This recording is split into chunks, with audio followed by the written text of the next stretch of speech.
Hey guys, tonight we're going to spend a long, quiet while in the company of people who made an honest living at jobs that no longer exist anywhere on earth, in a city that could not have got through a single morning without them.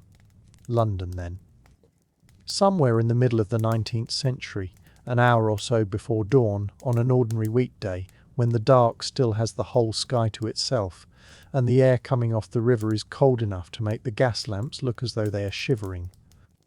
Out on the roads that come in from Essex and Kent and Hertfordshire, there are carts, dozens of them, and then hundreds, loaded with cabbages and turnips and apples and hay, and the drivers are mostly asleep on the boards, trusting the horse to know the way, which the horse does, because the horse. You would expect a city at that hour to be asleep. It is not. It has not been asleep for some time. Down at the river the tide has already turned and the coal barges are moving on it, black and low in the water, crewed by men who know the state of that tide the way other people know the time of day. Has walked that route more often than the man has. In the markets the lamps are lit. At Covent Garden the porters are stacking baskets on their heads in towers that look physically impossible, and were, in fact, a taught skill with a proper apprenticeship behind it, so that a good man could carry a dozen at once and still walk with his hands loose at his sides. At Billingsgate the fish comes up from the water stairs in the dark, packed in ice, cut out of frozen lakes abroad, and shipped across the sea in insulated holds, because in a world without refrigeration that was genuinely easier than making ice. And at Smithfield, until they finally moved the live cattle market out of the middle of town, bullocks are being driven through real streets by men with sticks, past shop fronts of expensive new plate glass, which went about as well as you would imagine. Over all of it hangs the smell, which every visitor mentions and none of them can quite pin down, a compound of coal smoke and horses and river and breweries and wet stone. Above the smell sits the sound, and the sound is mostly iron. Iron tyres on granite sets, iron shoes on the same sets, iron gates, iron hoops on barrels, a continuous metallic clatter that people who grew up with it apparently stopped hearing altogether, and that strangers to the city found impossible to sleep through. Moving through all of that quietly, without anyone paying them the least attention, are several thousand people whose work is the reason we are here. Because almost none of what they are doing would be recognizable to us as a job. Not a hard job, or a strange job, or a badly paid job. Just not a job at all. The whole category has gone. The world moved on and took the work with it, and what it left behind is a very long list of trades that were once as ordinary as driving a delivery van, and are now as thoroughly extinct as the animals in a museum case. To understand how a city comes to produce work like that, you have to start with the size of the place, because London in the 19th century did something no city had ever done before. At the first proper census in 1801, it held somewhere around 1 million people. By 1851, which is more or less the middle of our story, it held about 2.5 million. By 1901, it held something in the order of 6.5 million. In the space of 3 generations, it roughly sextupled, and along the way it became the largest city the world had ever seen, and then it stayed that way for the better part of a century. That alone would be remarkable. What makes it stranger is that it did all of it before it had any of the machinery a city that size actually needs. We are used to thinking of a great city as a great machine, with pipes and cables and timetables, and a sort of invisible nervous system running under the pavement. London got the population first, and the machine long afterwards, sometimes by whole decades, and the gap in between was filled by people. Consider what simply was not there. There was no welfare state. There was no state pension, so when a man grew old and his back gave out, that was a private matter between him and his family, and if he had no family, it was a private matter between him and the weather. There was no unemployment relief in any sense we would recognize. There was the workhouse, and the workhouse had been deliberately designed to be the last thing on earth anybody would choose, which meant that a very great many people would do absolutely any work at all rather than walk through its door. There was no refrigeration, so food had to travel from the field to the mouth at speed, and everything that could not move fast enough had to be salted, smoked, potted or sold cheap by torchlight on a Saturday night. There was no electric light, so light meant fire, in candles and oil lamps and gas, and fire has to be carried, lit, trimmed, and put out again by hand. There were no motor vehicles at all, so everything that moved because a horse pulled it or a person carried it, and horses have extensive requirements at both ends of the animal. And at the beginning of our period, there were no proper sewers, which is a sentence I'm going to let stand on its own without elaboration, except to say that the arrangements that existed instead also employed people. Every single one of those absences created a job for somebody. That is the thing to hold on to as we go, because it explains almost everything that follows. A gap in the machinery of a city does not sit there politely being a gap. Somebody walks into it, works out what it is worth, and makes a living standing in the middle of it. Which brings us to the idea underneath the whole of tonight, and I want to say it as plainly as I can, because once you have it, all the rest of these trades stop sounding bizarre and start sounding almost sensible. In Victorian London, almost nothing was thrown away, because almost everything had a buyer. Ash from the fireplace had a buyer, because brickmakers mixed it into their clay, and the brickmakers were building the city. Bones had a buyer, several in fact, because bone became glue and soap and buttons and knife handles and fertilizer. Rags had a buyer because paper was made from rags long before it was made from wood pulp, which means that a good deal of the great Victorian novels went to the printer by way of somebody's worn-out shirt. Cigar ends had a buyer, because the leaf could be dried and picked over and sold on to be smoked a second time by somebody less particular. Old rope had a buyer, because rope could be teased apart into loose fibre called oakum and hammered into the seams of wooden ships to keep the sea out. Dead cats had a buyer, which is the one that tends to stop a conversation, but the fur trade was not fussy about the origin of a skin, and there were men who walked the streets specifically to gather them. And the things that we do not discuss at the table also had a price, a firm one, quoted by weight, because the tanneries needed them to turn hide into leather, and the market gardens needed them to turn soil into food. Where there is a price, there is somebody willing to go and find it. That is not a Victorian law, it is just a law, and it was operating in London with a thoroughness that is genuinely hard to imagine now. We live in a world where waste is a cost, something you pay a company to take away. They lived in a world where waste was an inventory, spread out across the city, unguarded, free to anyone prepared to rise early and know what they were looking at. There was an entire economy running quietly underneath the visible one, and it had prices, seasons, territories, specialisms, and a fairly strict etiquette about who was allowed to work which street. Now, we know a remarkable amount about that economy, and we know it very largely because of one man, so let me introduce him properly, because he is going to be with us all night. His name was Henry Mayhew. He was born in 1812, one of a great many children of a London solicitor who wanted his sons to be London solicitors, an ambition Henry disposed of by running away from school and, in due course, from the law. He wrote plays. He wrote for magazines.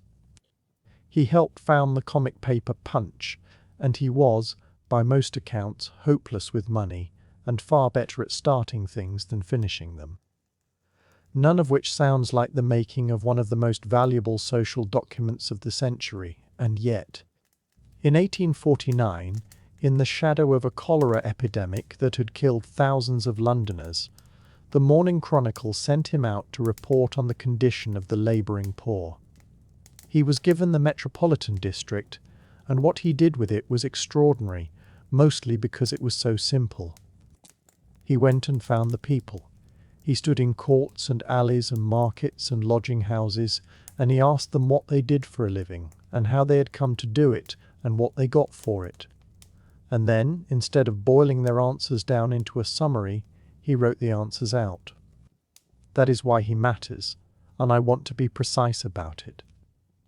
Nearly everybody else who wrote about the poor in that century wrote about them from a distance, in the third person, usually with a moral attached. Mayhew let them talk. Page after page of his work is somebody else's voice, in their own words, with their own jokes and their own bitterness and their own professional pride. And the professional pride is the part that surprises people.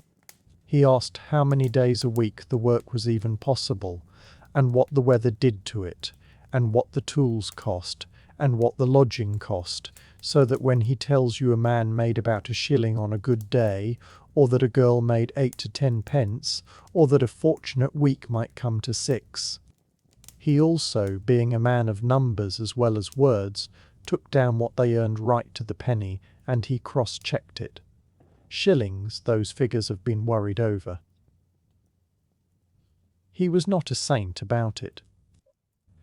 His articles were gathered up and published in 1851, then expanded through the early 1860s into the 4 great volumes we know as London Labour and the London Poor, which is the closest thing we have to a set of recordings from a city that had not yet learned to record. He was a middle-class man carrying the assumptions of his time. His arithmetic can be sketchy, and there is a fair suspicion that he tidied some of the speech he recorded. But the voices survive, and there is nothing else remotely like them.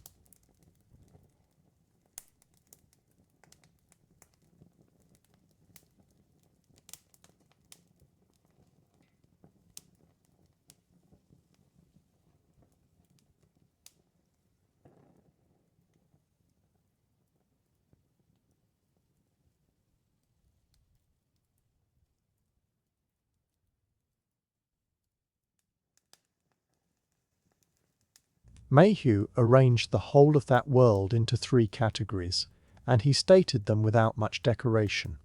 There were those that will work, those that cannot work, and those that will not work. It is a moralist's division, and he knew it, and he was not entirely consistent about applying it. But it is worth noticing where his sympathies sat, because they sat, almost without exception, with the first group. The people he returns to, the people he quotes at length, the people he is plainly moved by, are the ones grinding out a living at something almost unimaginably marginal and doing it well. He admired competence wherever he found it, and he found it constantly in places where his readers had assumed there was nothing but idleness. And within that first group he identified a category that I find the most interesting thing in the entire work. He called them the street finders. Not makers, not sellers, not carriers. Finders.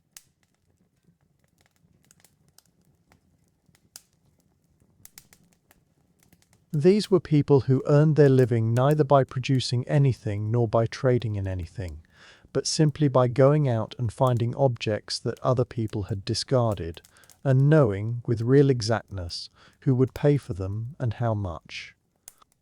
It is easy to hear that and think of it as scavenging, and to feel sorry, and to move on. I would gently suggest it deserves better than that.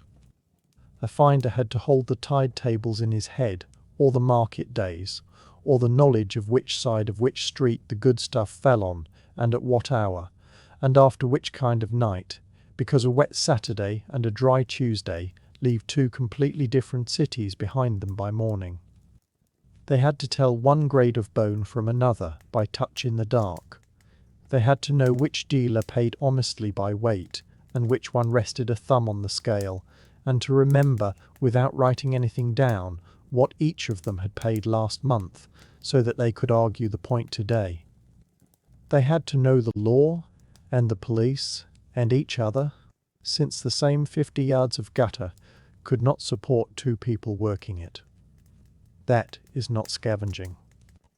That is a trade with no premises, no stock, and no capital, conducted entirely out of a person's own knowledge of a city, and some of them were extremely good at it. That is the world we are going to walk through tonight, one occupation at a time. And the first of them is waiting for us right now, out in the dark.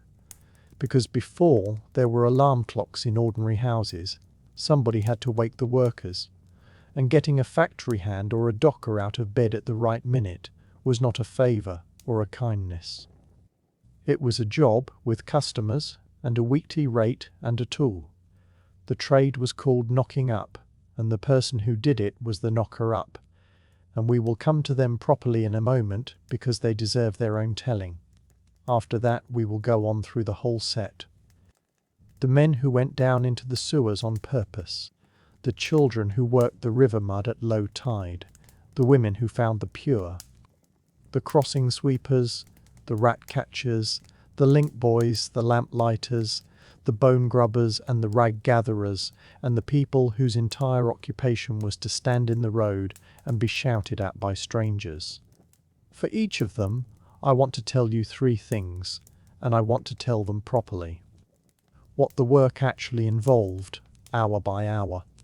What it paid, in real money, measured against what bread and a bed actually cost.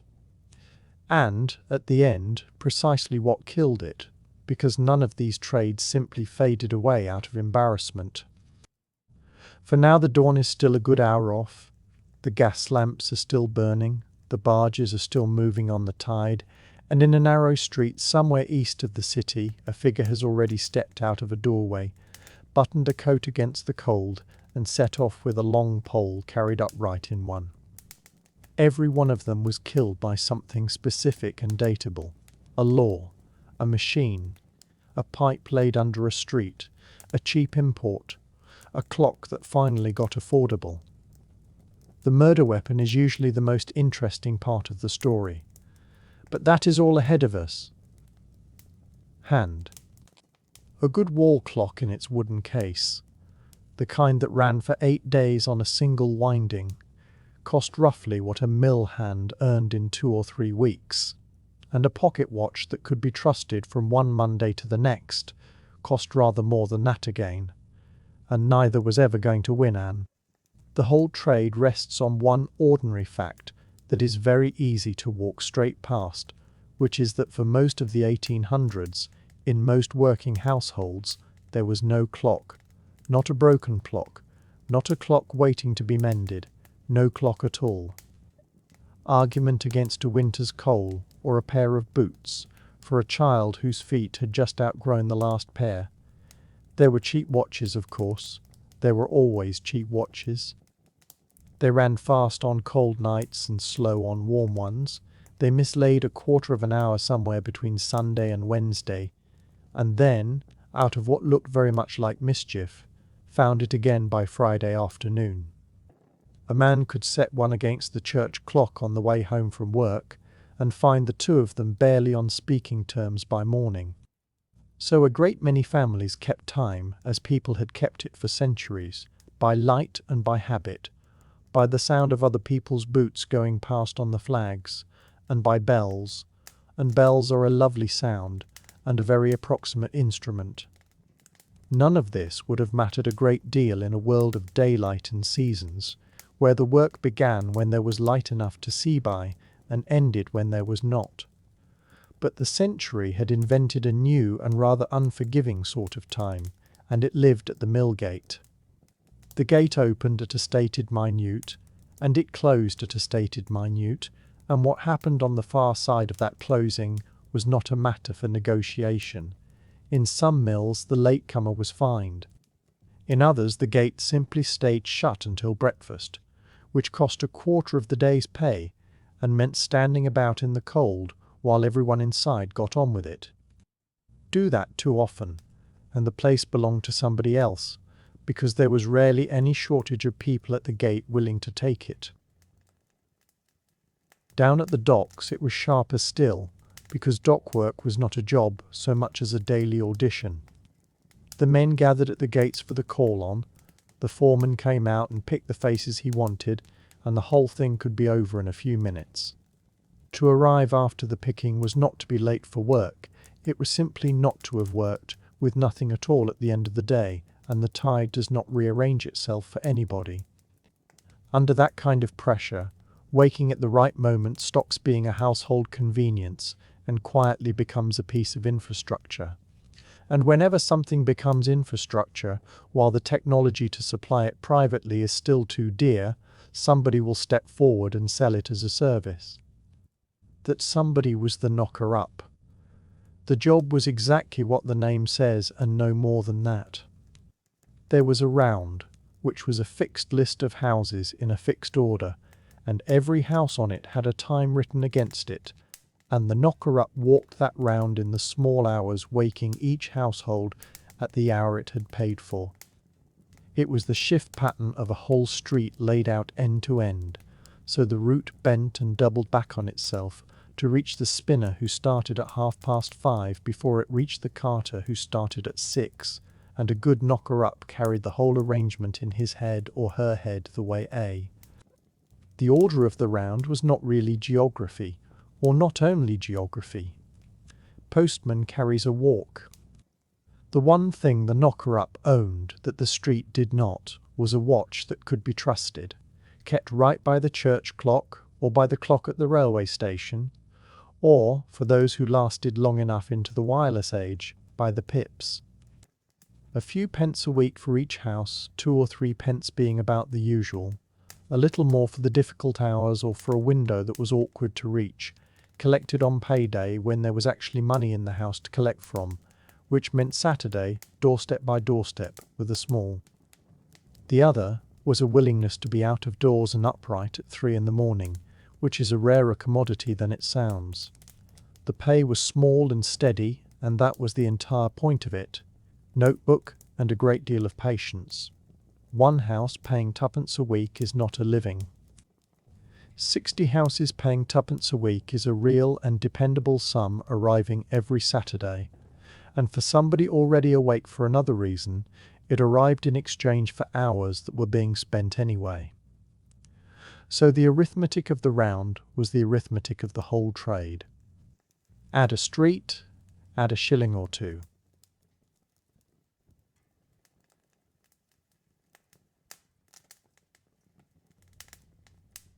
The only ceiling was how many windows could be reached and answered for between 3 and 6 in the morning, without a single one of them being left late. It was work that rewarded the plodder rather than the genius. Nobody ever got rich walking around, and a good many people got through a winter on one. Now, the tools, because the tools are the loveliest part of it. The classic instrument was a pole, and the pole was longer than the word suggests, something like 10 or 12 feet of it, and light, because it had to be held steady at full stretch with cold hands. Bamboo was the favourite once it became easy to come by, being strong and springy and almost weightless, and at the far tip the knocker-up would fix a little arrangement of stiff wires splayed out like the head of a small brush, or sometimes a knob of wood, or a hook. That tip was tapped against the glass of an upstairs window, and the wires mattered because they rattled rather than banged. This is the detail that explains the entire profession. Nobody hammered on the front door, because hammering on the front door wakes the whole house, and both neighbours and the baby 3 doors down, and the neighbours have not paid a farthing and will have strong opinions about being included. The pole reached past the ground floor to touch one specific pane of one specific bedroom, gently and repeatedly, a sound rather like a bird worrying at the window, aimed at one sleeping person and at nobody else in the world. The other great instrument was the pea shooter, and in some ways it was the better tool. A length of tin tube or hollow cane, a pocketful of dried peas, and a good pair of lungs, and a person could stand back in the middle of the road and put a pea against a third-floor pane with real accuracy. Peas were cheap, and a pole was not. A shooter went in a coat pocket. A pole had to be carried the length of the round, catching on gas brackets and shop signs and low bunting. And for the high windows, the attic rooms up under the slates where the young ones and the lodgers usually slept, the shooter simply won, because there is no comfortable way to hold 12 feet of bamboo steady at that angle in a wind coming down off the moor. The sound it made was a sharp little tick against the glass, like the first grains of hail, and then another, unhurried, at the pace of somebody who fully intends to be there for a while. Because that was the rule of the trade, and it was an absolute one. Nobody left until there was an answer.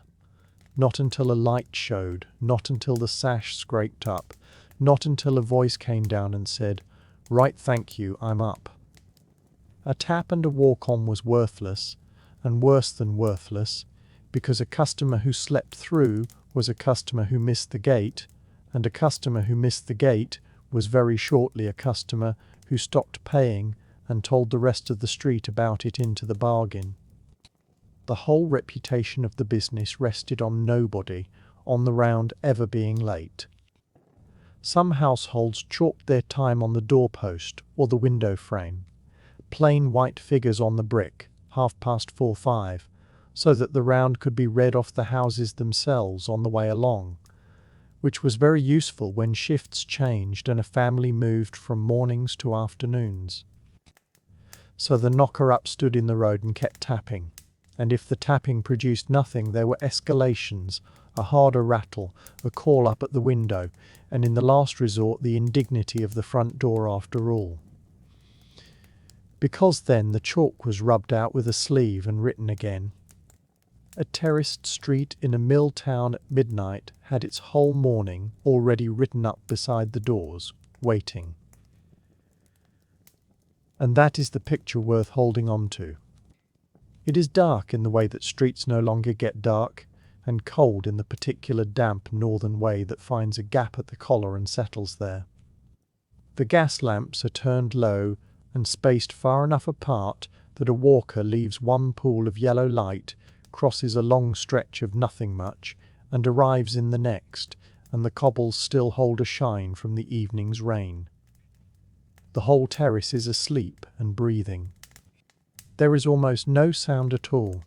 A dog somewhere being suspicious about something, the far-off shunting of goods wagons in the yard, and then the small dry click of a wire tip against a window pane.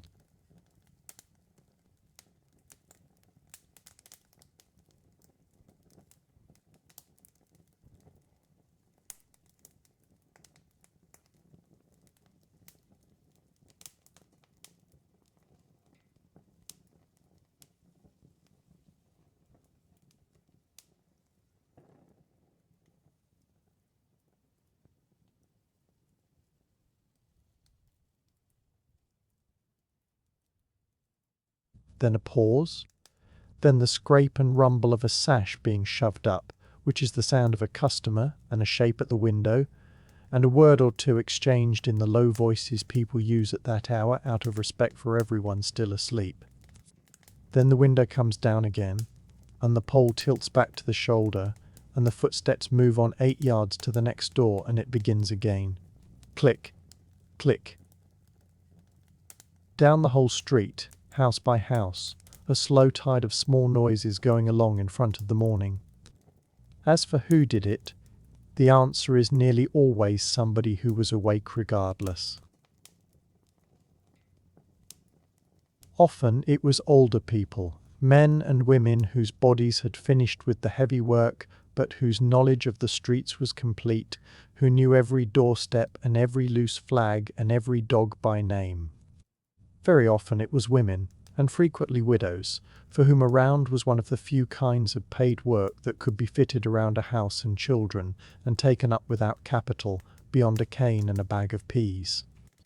And it was commonly a second job, laid neatly on top of a first one, because the hours cost nothing to somebody already using them.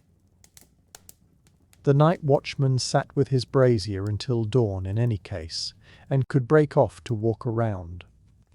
A police constable coming to the end of a night beat was already walking those exact streets with an eye on the doors, and a fair number of constables ran a quiet round alongside the beat and made a few extra shillings a week doing it, an arrangement that some forces tolerated with a sigh, and the publican was up into the small hours cleaning down and turning out the last of the stragglers, and was not going to bed for a while yet. Others took a much dimmer view of, depending largely on the temperament of the man in charge and how loudly anybody complained. The best remembered of all of them is Mary Smith, who worked in Limehouse in the east of London, who used a pea shooter, and who is remembered chiefly because somebody had the good sense to photograph her at it. There she is on the pavement, an older woman in a long coat and a hat, head tipped back, tube to her lips, aiming up at a bedroom window in the grey of the morning, entirely unbothered by the camera and plainly getting on with the job. She charged around 6pence a week. It is a small photograph of a small trade, and it is worth more than a shelf of statistics, because it takes something that would otherwise be filed away under quaint Victorian occupations and turns it into a specific person standing in a specific street doing careful, skilled, thankless work in. By some accounts, her daughter carried on the same work after her, and was among the last people in London doing it. The cold, so that a whole street of other people would get through the gate on time. It went round the music halls and the newspapers, and settled at last into that tongue-twister about the knocker-up's apprentice knocking up the knocker-up.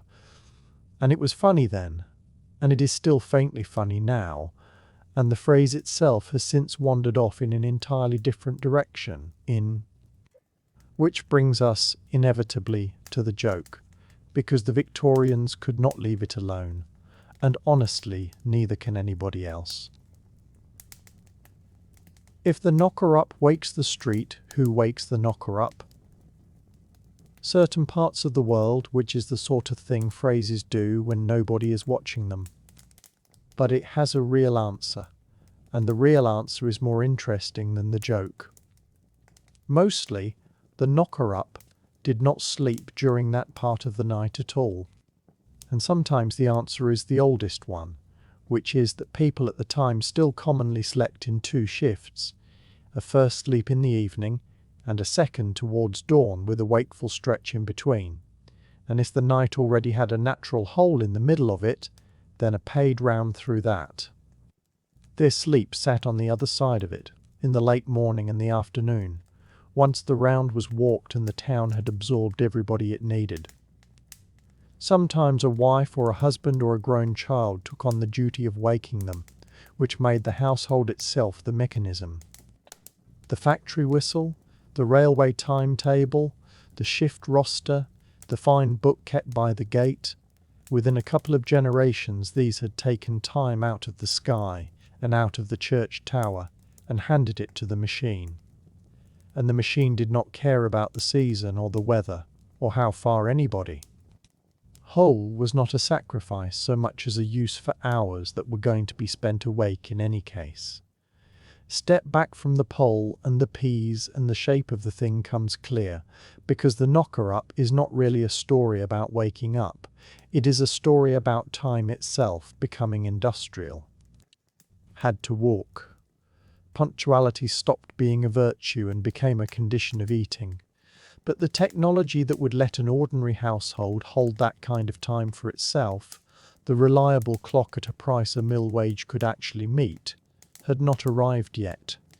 It was coming, and it would arrive within a lifetime, and it would put the whole trade quietly out of business. For now, though, there was a gap between what industry demanded and what industry had made affordable, and into that gap stepped a person with a bamboo pole and a watch and a list of names. And the round ends the way it always ends.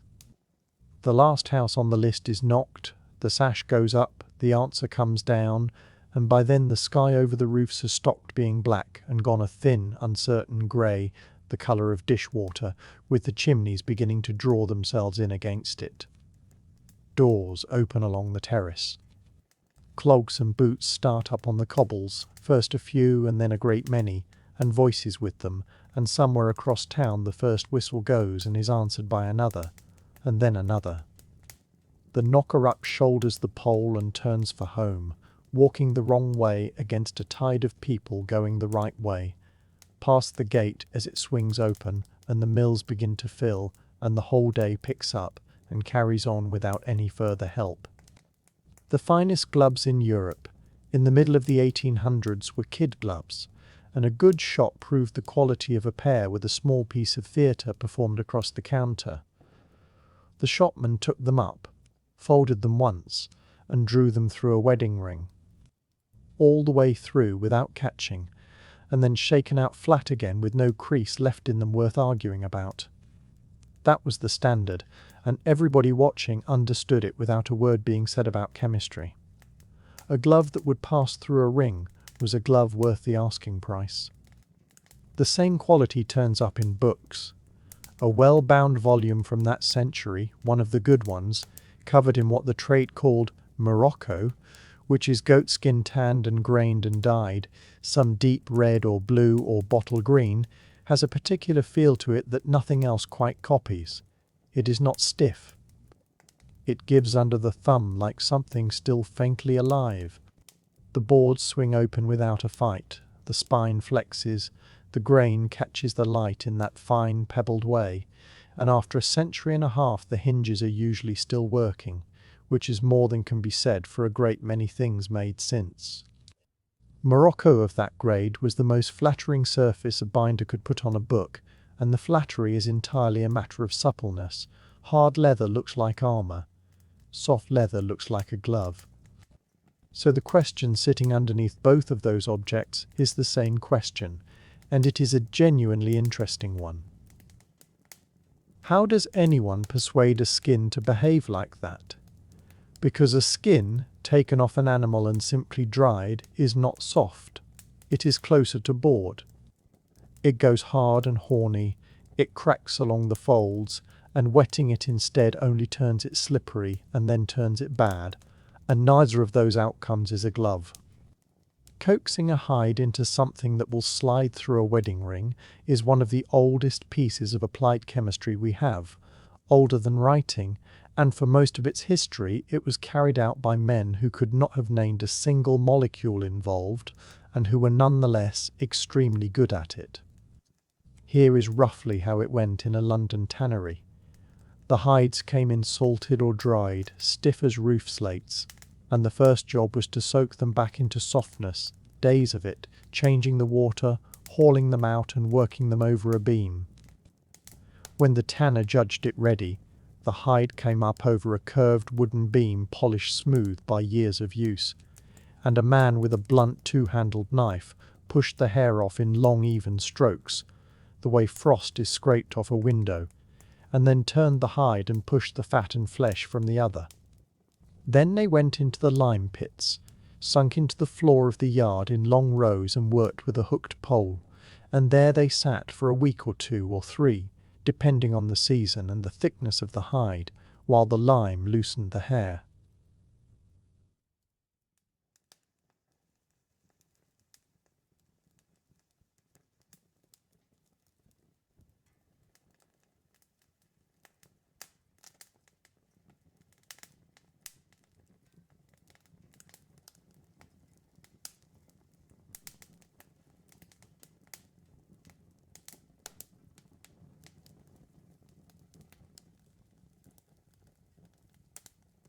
Even the hair was sold on, by the sackful, to plasterers, who mixed it into mortar to hold a ceiling together. Almost nothing in that yard was allowed to be waste. And now the tanner had what the trade called a pelt. And a pelt at that stage is a strange object. It is pale and swollen and rubbery and full of lime, and it is also full of a great many proteins that have no business in finished leather. What the tanner wants out of it is the collagen, the long fibre bundles that give leather its strength. What he does not want is everything packed in between those bundles, gluing them to one another and holding them rigid, along with the elastic tissue near the grain surface and the last remains of the hair roots. Leather is soft when the fibre bundles can slide past each other. If the spaces between them are still crowded, nothing slides, and what comes out of the pit is board with a nice colour on it. So the tanner needed something that would eat one kind of protein and leave another kind entirely alone. That is an unusually specific requirement. Today we would say he needed a selective enzyme, a protease that goes hunting for the unwanted material and never touches collagen. Nobody in 1850 could have put it that way. What they had instead was a recipe, handed down through the trade for generations, and the recipe worked beautifully. The bath was called a bait, or in some trades, a puer, or a drench, and it was simply warm water at about the heat of blood, held in a vat, with an agent stirred through it. The pelts went in and were worked and turned and lifted on poles, and over some hours something quite visible happened to them. They fell. That was the word the trade used, and it is a good one. The swollen, plumped, rubbery pelt deflated and went limp and silky and faintly slippery to the hand, and the grain smoothed out, and when the tanner pressed his thumb into it, the print stayed for a moment before easing away. Then it was hauled out, washed thoroughly and washed again, and only then did it go into the tan liquor proper, the pits of ground oak bark, or sumac, layer of hide and layer of bark and layer of hide, where it would sit for weeks or months, the liquor darkening, slowly turning into leather. Knowing when to stop was the art of it, and the men who could do it were paid accordingly. Leave a skin in too long and the bath keeps going, past the unwanted material and into the grain itself, and the result is a soft skin with a loose, dead surface that will never take a polish and tears at a touch. Lift it too early and it comes out stiff. There was no clock for this and no instrument. There was a foreman who raised a pelt, felt it fall over his forearm, pressed a thumb into the flesh side, held it up to his nose and said either yes or not yet. And he was right often enough that whole warehouses of fine leather rested on the judgment of his forearm. That falling was the whole secret of a soft skin, and the agent that brought it on, for the very finest work, for glove kid and for Morocco, was dog waste. The trade did not call it that. The trade called it pure, and men who had spent 40 years in leather would discuss the quality of the pure the way a baker discusses flour. It works, and it works well, for reasons that only became clear much later. A dog's digestion is built around a great deal of protein and bone, and the residue is correspondingly rich in the enzymes the pancreas makes for exactly that purpose. Warmed in a vat, those enzymes set about the interfibre material and the elastin with great precision, and they leave the collagen bundles standing. Other things were tried and used. Hen dung for some classes of work, bran drenches for others, and they answered well enough for a boot sole or a saddle flap. For a skin that had to pass through a ring, nothing else available in that century came close. As for the name, there are two explanations usually given, and they are probably both true at once. One is descriptive. The bath purified the skins, so the purifying agent took its name from its function, which is how a great many trade words are made. The other is social. Pure was a word that could be written in a ledger, spoken across a counting house, or mentioned in front of company at a warehouse door, without anybody having to be delicate about it. Trades do that constantly. And the people who gathered it were called pure finders, which carries the same sensible instinct, because pure was found the way anything else lying about the streets was found, by somebody who went out and looked for it and knew a buyer. Which brings us to the work itself, and it was simpler than one might expect. A collector needed a bucket or a covered pail, ideally with a lid and a basket to carry it in, and that was the whole of the capital. Some carried a small scoop, or a piece of horn, or a bent tin shovel. Many used a hand, and thought nothing of it. Then they walked. They walked the courts and alleys and yards where dogs were kept, and London kept an enormous number of dogs, from the yard dogs behind public houses, to the kennels of the fanciers, to the strays that belonged to a street rather than to a person. Certain neighbourhoods were known to be good, and the good ones were worked hard and worked early, because a finder who came round at 9 in the morning generally found that somebody else had been there at 6. The better collectors left nothing to chance. They made arrangements. A woman with a steady round would call regularly at the kennels of dog dealers and at yards where a number of animals were kept, and would come to an understanding with the keeper, sometimes paying a small sum each week for the exclusive right to sweep the place. That is where nearly all of it ended up, because Bermondsey, south of the river, was the great leather district of England, an entire quarter of tanneries and curriers and fellmongers and skin markets packed in around Long Lane and Bermondsey Street, and the sluggish little Neckinger, with that is an entirely ordinary piece of business, and the fact that such bargains existed tells us the trade was competitive, which in turn tells us it was worth competing for. And then the pail was carried to Bermondsey. Leather market itself at the heart of it, and bark stacked in the yards in walls taller than a man. The whole neighbourhood smelled of the trade, and everybody who lived there simply lived with it. So the geography of pure finding is a slow convergence, dozens of people walking in from all over the city, some of them crossing the bridges with a full pail, all of them heading for the same few streets. The money, and here we are following Henry Mayhew, who went and asked, ran to something like 8 to 10 pence for a bucket. Quality mattered, and it mattered in a way the tanners were quite precise about. The prize sort was the dry, pale, limey kind, almost white, and that fetched the top of the range or a little above, because it did the most work in the bath. The darker and wetter sort fetched less. A bucket that had obviously been bulked out with the wrong things fetched an argument. A good day meant filling the pail more than once, and a very good day might come to a couple of shillings, which was not a fortune, but was a real, dependable, hand-to-hand income at a time when a great many people had none at all.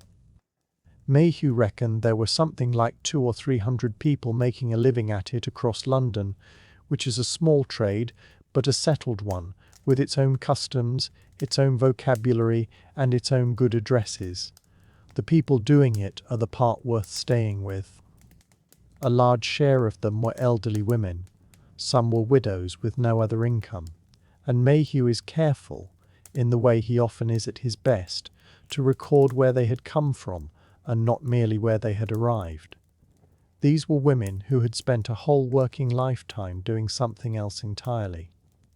One had been in service, one had bound shoes until her eyes gave out, one had kept a small shop with a husband and carried it on alone as long as it could be carried.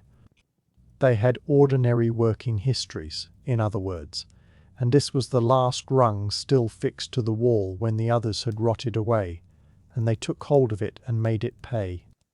Some of them wore a single black glove on the working hand, which is a detail I find quietly perfect, because it is exactly the solution a practical person arrives at. One glove, black, so it does not show, on the hand that needs it, and the other hand left free for the pail and the door latch and the money. Others did without the glove altogether, and washed carefully afterwards, and were, by Mayhew's own account, as clean and as respectable as anybody else on the street, and rather better turned out than some of the men who bought from them. And here is the thing they said about it themselves, said often enough that it is plainly not the interviewer's idea. It was independent work, there was no master. Nobody set the hours. Nobody stood over them. Nobody could turn them off on a Friday, because trade was slack, and the pail and the round and the arrangement with the kennel keeper were theirs. An illness cost a day's money, which was hard, but it did not cost the place, because the place belonged to them. And it paid better than the workhouse, which was the genuine alternative sitting on the table, and which came with a uniform, a bell, separated families, and a great deal of being told what to do. Set against that, a bucket and a route through the courts of London looks less like the bottom of the world, and rather more like a decision. Mayhew's pure finders are frequently proud, and they are proud of exactly that. The trade did not die of shame, or of regulation, or of squeamishness. It died of chemistry, and we can date the death almost to the year. In 1907, a German chemist named Otto Röhm, who had studied the whole question for his doctorate and had worked out that the active thing in a bait was the enzymes and nothing else, patented a manufactured bait.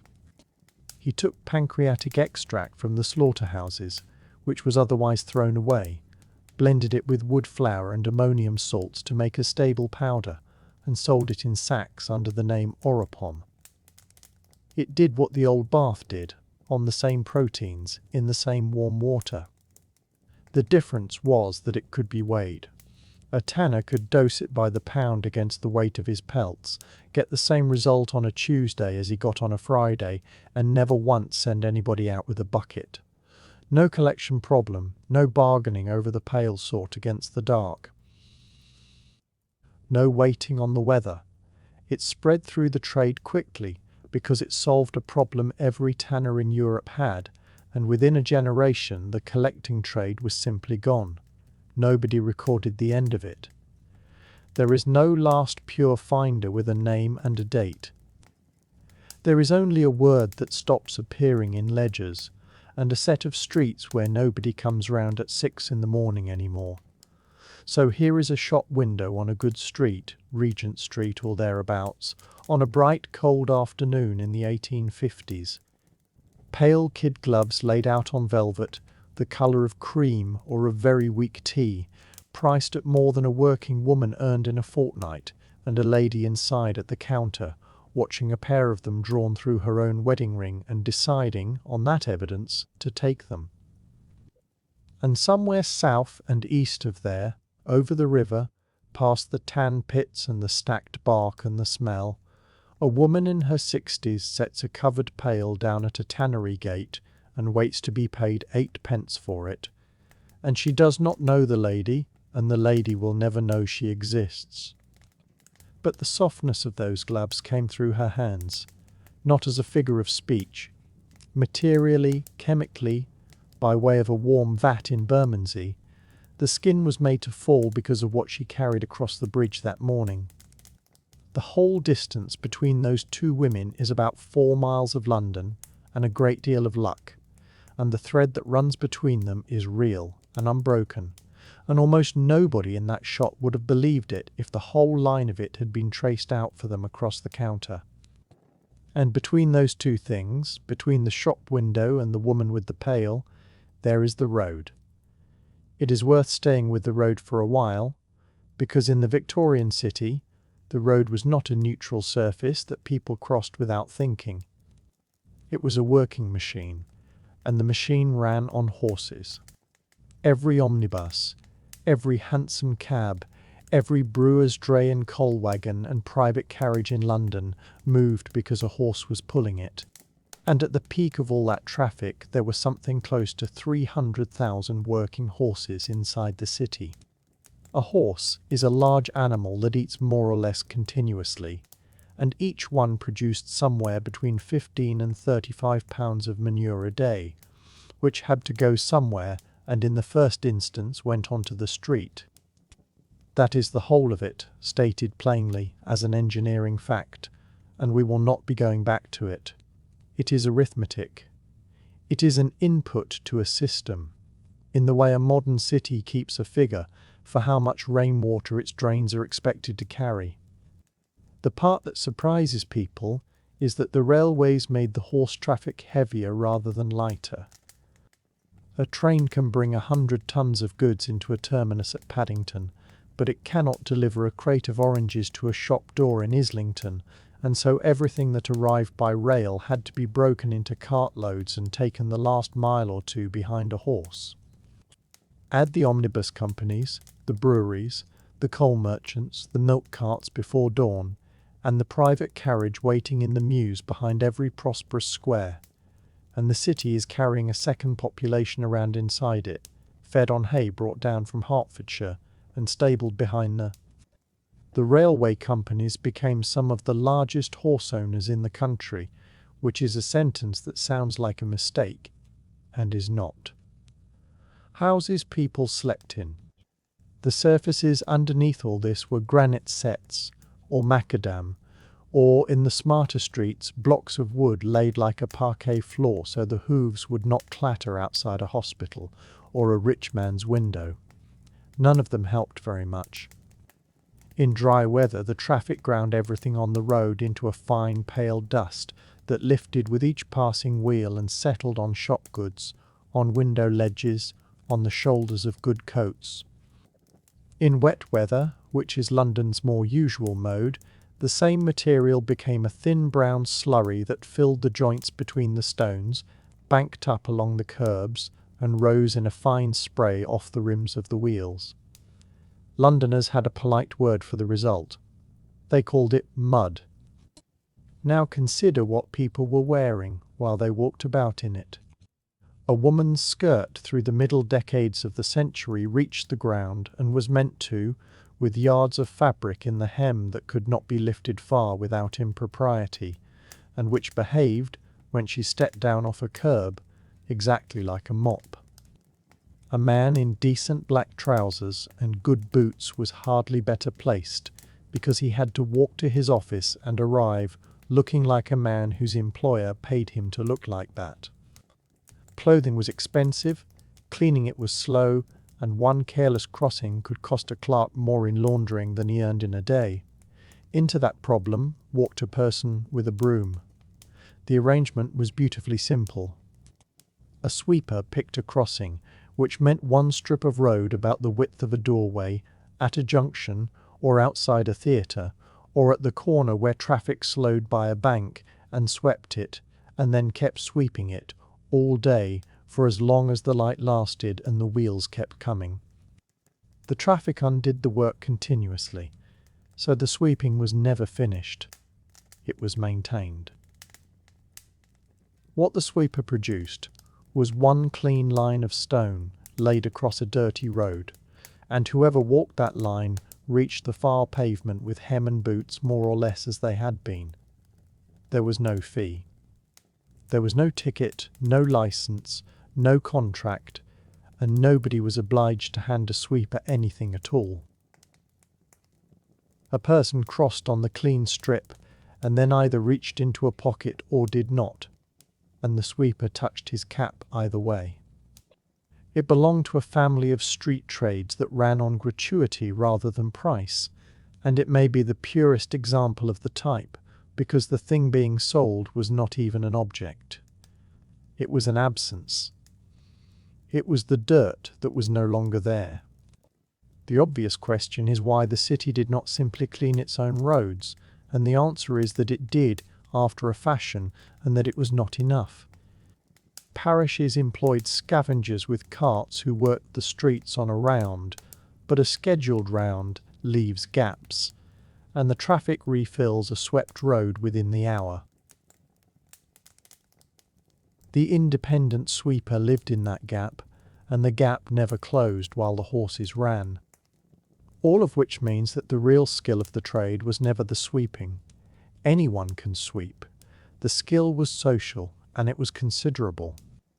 A sweeper who wanted to eat had to become a fixture, a person the same walkers saw at the same corner every morning on the way to the same office, who greeted them, who remembered a name, a dog, a new hat, and who managed to seem glad of the morning in weather that gave nobody much to be glad about. Good humour, in that trade, was capital. So was constancy.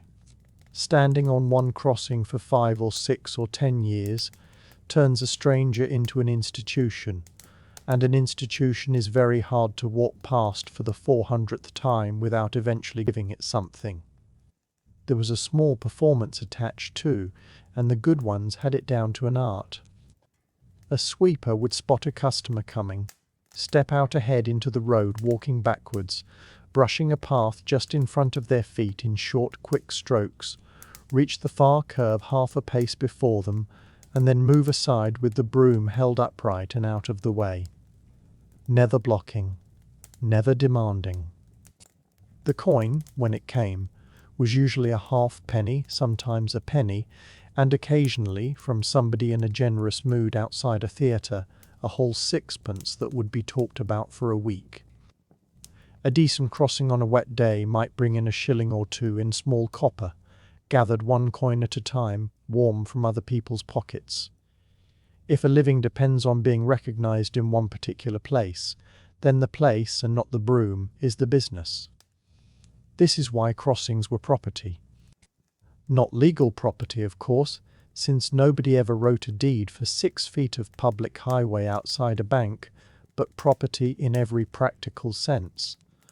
A good crossing had heavy foot traffic of the right sort. Outside a theatre, where people arrive dressed for the evening and leave in a warm mood. Outside a bank, where the same clerks pass twice a day for years. Outside a large draper's shop, where the customers are wearing the very hems most at risk. Those pitches were known, valued and held, and they were defended. A stranger who set up on an occupied crossing discovered quite quickly that it was occupied. They were inherited from a mother to a daughter, from an older brother to a younger one, in the way a shop is handed on. And they were sometimes sublet by someone who held 2 of them and could only work 1 for a share of the take. There was no register of any of this and no authority to appeal to, and yet everybody in the trade knew exactly where the boundaries ran, which is a small demonstration that human beings will invent property law from scratch the moment there is something worth owning. The most remarkable version of it was recorded by Henry Mayhew among a group of boys who worked the crossings around Trafalgar Square. They had organised themselves. They had rules, agreed among themselves and enforced among themselves. They put a share of what they earned into a common fund. They had chosen a leader by something very close to an election, and they held meetings at which disputes were heard and fines handed down for offences such as bad language, or bullying a smaller boy, or failing to turn up when a boy was supposed to be on his crossing. So a group of children, none of whom owned anything beyond a broom and the clothes they stood in, had arrived independently at a constitution, a treasury, an elected executive, a disciplinary code and a sickness benefit, which is very nearly the complete apparatus of a Victorian trade society. They covered one another's pitches when one of them was ill, including the part where somebody holds the money and everybody else keeps a close eye on him. Mayhew wrote it down as the achievement it was rather than as a curiosity, and let the boys describe the system in their own words. It is one of the brightest passages in a very long book. As for who swept, the answer is overwhelmingly children, and after children, the elderly, and people whose bodies could not manage heavy labour. That is not sentiment, it follows directly from the economics. Every other trade needed something to begin with, a barrow, a stock of goods, a set of tools, an apprenticeship, a character reference or simple strength. Crossing sweeping needed a broom, and a broom could be made out of birch twigs bound to a stick. A sweeper was running a small business, with no capital and no protection, and the ones who did well were doing several difficult things at once, reading the weather hours ahead, choosing a pitch and holding it, managing 100 separate relationships with customers who owed them nothing, and It was the trade a person could enter on the morning they decided to enter it, owning nothing, which is exactly why it was the trade of last resort. But a low entry cost should not be mistaken for a lack of skill. Stay in good company through a 12-hour day standing on wet stone. Plenty of them could not read a word. A great many could recite what every day of the past month had brought in, down to the halfpenny, along with which of the regulars had been away and where they had gone. Which brings us to the most famous crossing sweeper who never existed. Across the years 1852 and 1853, Charles Dickens published Bleak House in monthly parts, and somewhere in its very large cast he placed a boy called Joe who sweeps a crossing. What matters here is not the story he moves through, which is long and does not need retelling, but the choice itself. Dickens did not reach for an exotic figure or invent an occupation to make his point with. He picked the most ordinary person on a London street, someone every reader had walked past that morning and almost certainly not looked at, and put him where the reader could not avoid looking. He never had to explain the job. Not one line of the novel is spent telling anybody what a crossing sweeper was, because in 1852 that would have been like explaining what a bus stop is. The recognition was the entire mechanism. Dickens was making an argument about how the poor were treated, and about how thoroughly the comfortable had learned not to see them, and he made it by giving a name, a voice, and a sense of humour to a figure his readers had been treating as part of the street furniture. The phrase that follows the boy through the book is an instruction from a constable to move on, which was, to be fair, the working policy of a great many respectable people towards poverty in general. Not cruelty exactly, just a firm preference that it happens somewhere else. Readers noticed, in a way that official reports had never quite managed to make them. Back on the actual streets, the whole daily texture of the work came down to the weather. The weather was not a condition of the business. The weather was the business. Rain meant mud, and mud meant the crossing mattered, and a crossing that mattered meant coins. So a sweeper watching a grey morning come up over the chimneys was watching his wages arrive. A dry spell was a quiet disaster. There was nothing to sweep, so there was no service and no reason for anybody to reach into a pocket, and a fine bright week in June could be the hungriest week of the year for someone whose neighbours were all enjoying it enormously. The ideal was more particular than simply rain. A downpour was nearly as bad as a drought, because in heavy rain those who could afford a cab took one, and those who could not stayed where they were, and an empty pavement pays nothing at all. What a sweeper wanted was a wet night followed by a busy grey day, or a shower at 4 in the afternoon that left the roads filthy and the evening dry enough for the theatre crowds to walk. Frost was bad, because frozen dirt does not sweep, and standing still in it is hard on the hands. Fog was stranger still. The traffic slowed to a crawl, sound arrived from the wrong direction, and a sweeper turned into a friendly voice a moment before he turned into a person, which was, from his side of it, simply Tuesday. There are sounds in this trade that are gone now.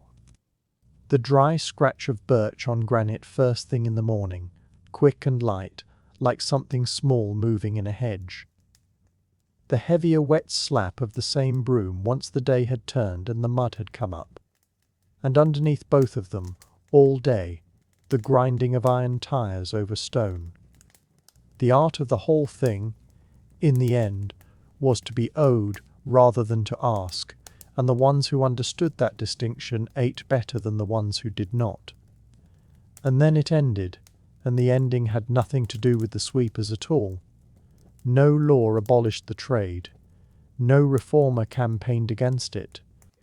What happened was the motor vehicle.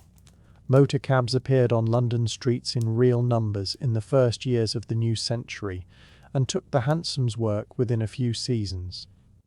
The motor omnibus followed, and the last horse-drawn omnibus in ordinary London service ran in 1911.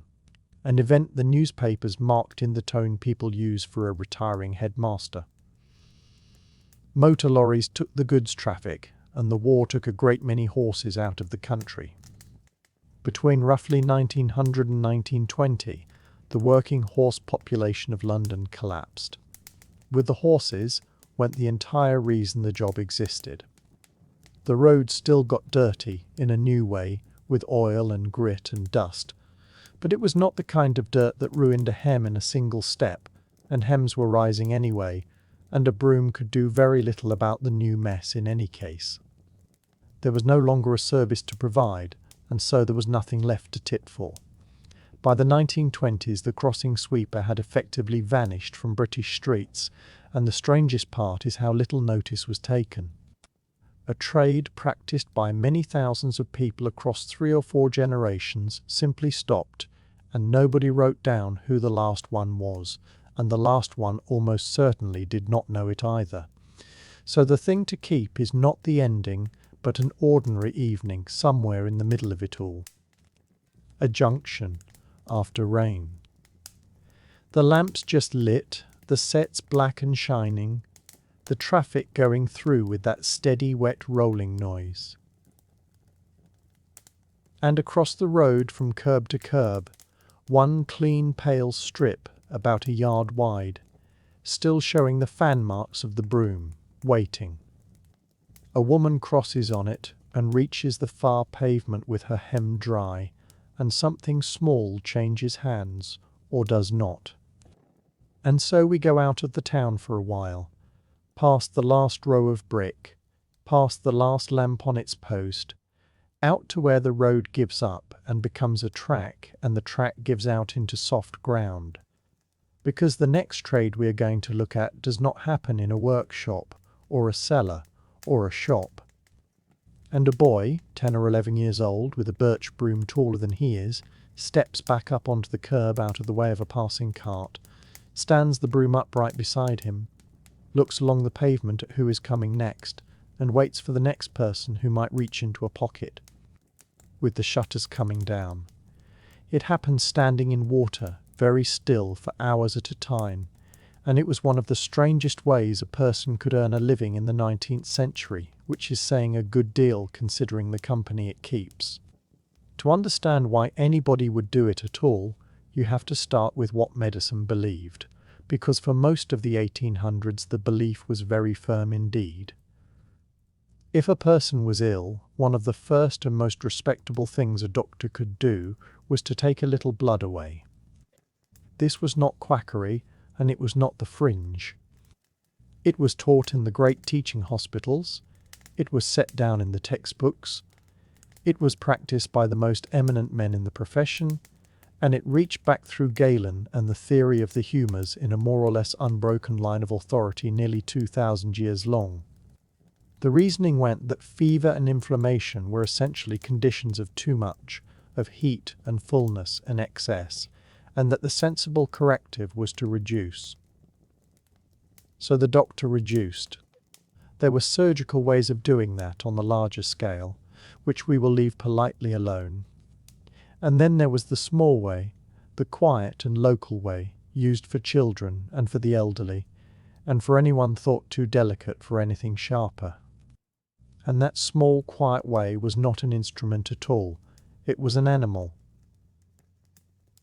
The medicinal leech was, for a good 100 years, standard equipment. It sat in the apothecary's shop in a great swelling jar of pale earthenware with a pierced lid and the word painted on the front in gold script, the same way the jar beside it said senna or camphor, and it was ordered and invoiced and stock-checked like any other supply. Hospitals bought them by the thousand, and then by the tens of thousands. One large London hospital is recorded getting through something close to 100,000 of them in a single year in the 1830s, which sounds like a misprint, until you remember that one patient might have a dozen or two applied at a single sitting. There were leech jars in country surgeries and leech tins in doctors' bags, and in some households a jar on a shelf at home, kept in fresh water and looked after rather like a fern.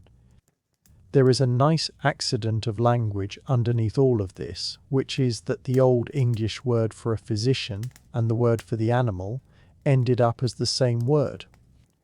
Scholars still argue about whether they truly share a root or merely drifted into each other, but by the 1800s usage had settled the matter, and if you said leech in a London street, nobody thought you meant the doctor. Francois Broussais was a physician who had served with Napoleon's armies, and he came home carrying a theory he held with tremendous conviction, which was that almost all disease was at bottom a matter of inflammation, usually of the digestive tract, and that the treatment for inflammation was to. Now, demand of that kind does not appear from nowhere, and a great deal of it can be laid at the door of one very persuasive Frenchman. Draw it down locally. His method was the leech, and he did not use them sparingly. He taught, he wrote, he argued, he became enormously fashionable, and through the 1820s and 1830s his followers spread across France and out into the rest of Europe, applying leeches in quantities nobody had ever asked for before.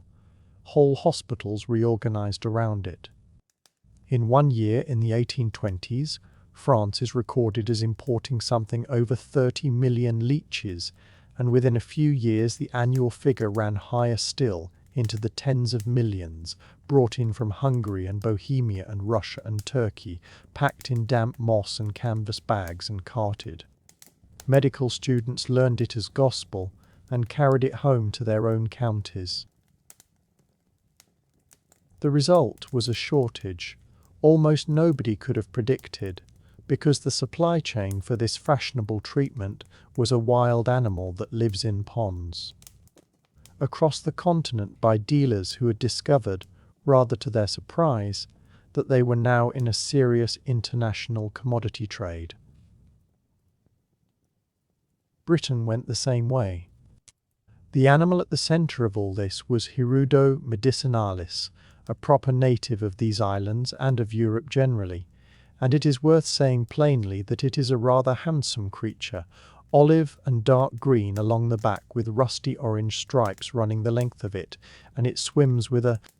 British ponds and fens had supplied the home market perfectly well, and then, over a single generation, they stopped being able to, and the country that had always gathered its own began buying by the million from abroad. Slow rippling motion that is genuinely beautiful to watch. It lived in marshes and fen pools and slow shallow water, in the ditches of the Somerset levels, on the wet moors of Wales and Cumberland, in the marshes of Kent and the flat black country around Ely. It liked warm shallows with soft mud underneath and a good population of frogs. It fed rarely, and that one fact made the whole industry possible, because having fed once, it can go for many months without feeding again, which meant it could be gathered in July, carried 100 miles in a barrel, and kept alive in a jar on a shelf until a physician wanted it in November. And the gathering is the part worth being plain about, because it is the reason this trade is remembered at all. There were leech collectors all over the wet country of Britain, and a great many of them were women. The work was seasonal. It required no capital beyond a tin and a pair of legs, and it fitted around other work, which is exactly the profile of the work that has always fallen to women in the countryside. The method was simple to describe and hard to do. A collector waded out into the shallows with her skirts gathered up, found a place where the water was still and the mud was soft, and then stood there and waited. The leeches came to her. They had drawn to movement and to warmth in the water, so she stirred it a little on arrival, and then went perfectly still, and after a few minutes they would find her and take hold. She lifted them off one at a time into a tin or a bag or a small barrel of pond water, waded a few yards further along, and stood still again, and did the whole thing once more. That was the entire method. Her own legs were the bait, and they were the bait because nothing else was as reliable. And I will come back to that, because people did try alternatives. It paid badly. A gatherer might get a few pence for a dozen, perhaps a couple of shillings for 100 on a good day, and a good day was not most days. It was cold work, hours on end in fen water, from first light with no shelter, no fire, and often a long walk home in wet clothes. Over a season it took a measurable toll on the collector's own health, and everyone involved knew that perfectly well. It was regarded, at the time, by people who were not easily shocked by hard labour, as one of the worst livings available. "That is the honest statement of it," said once. And now let us talk about what these women actually knew, because they knew a great deal. A good collector could read a pond.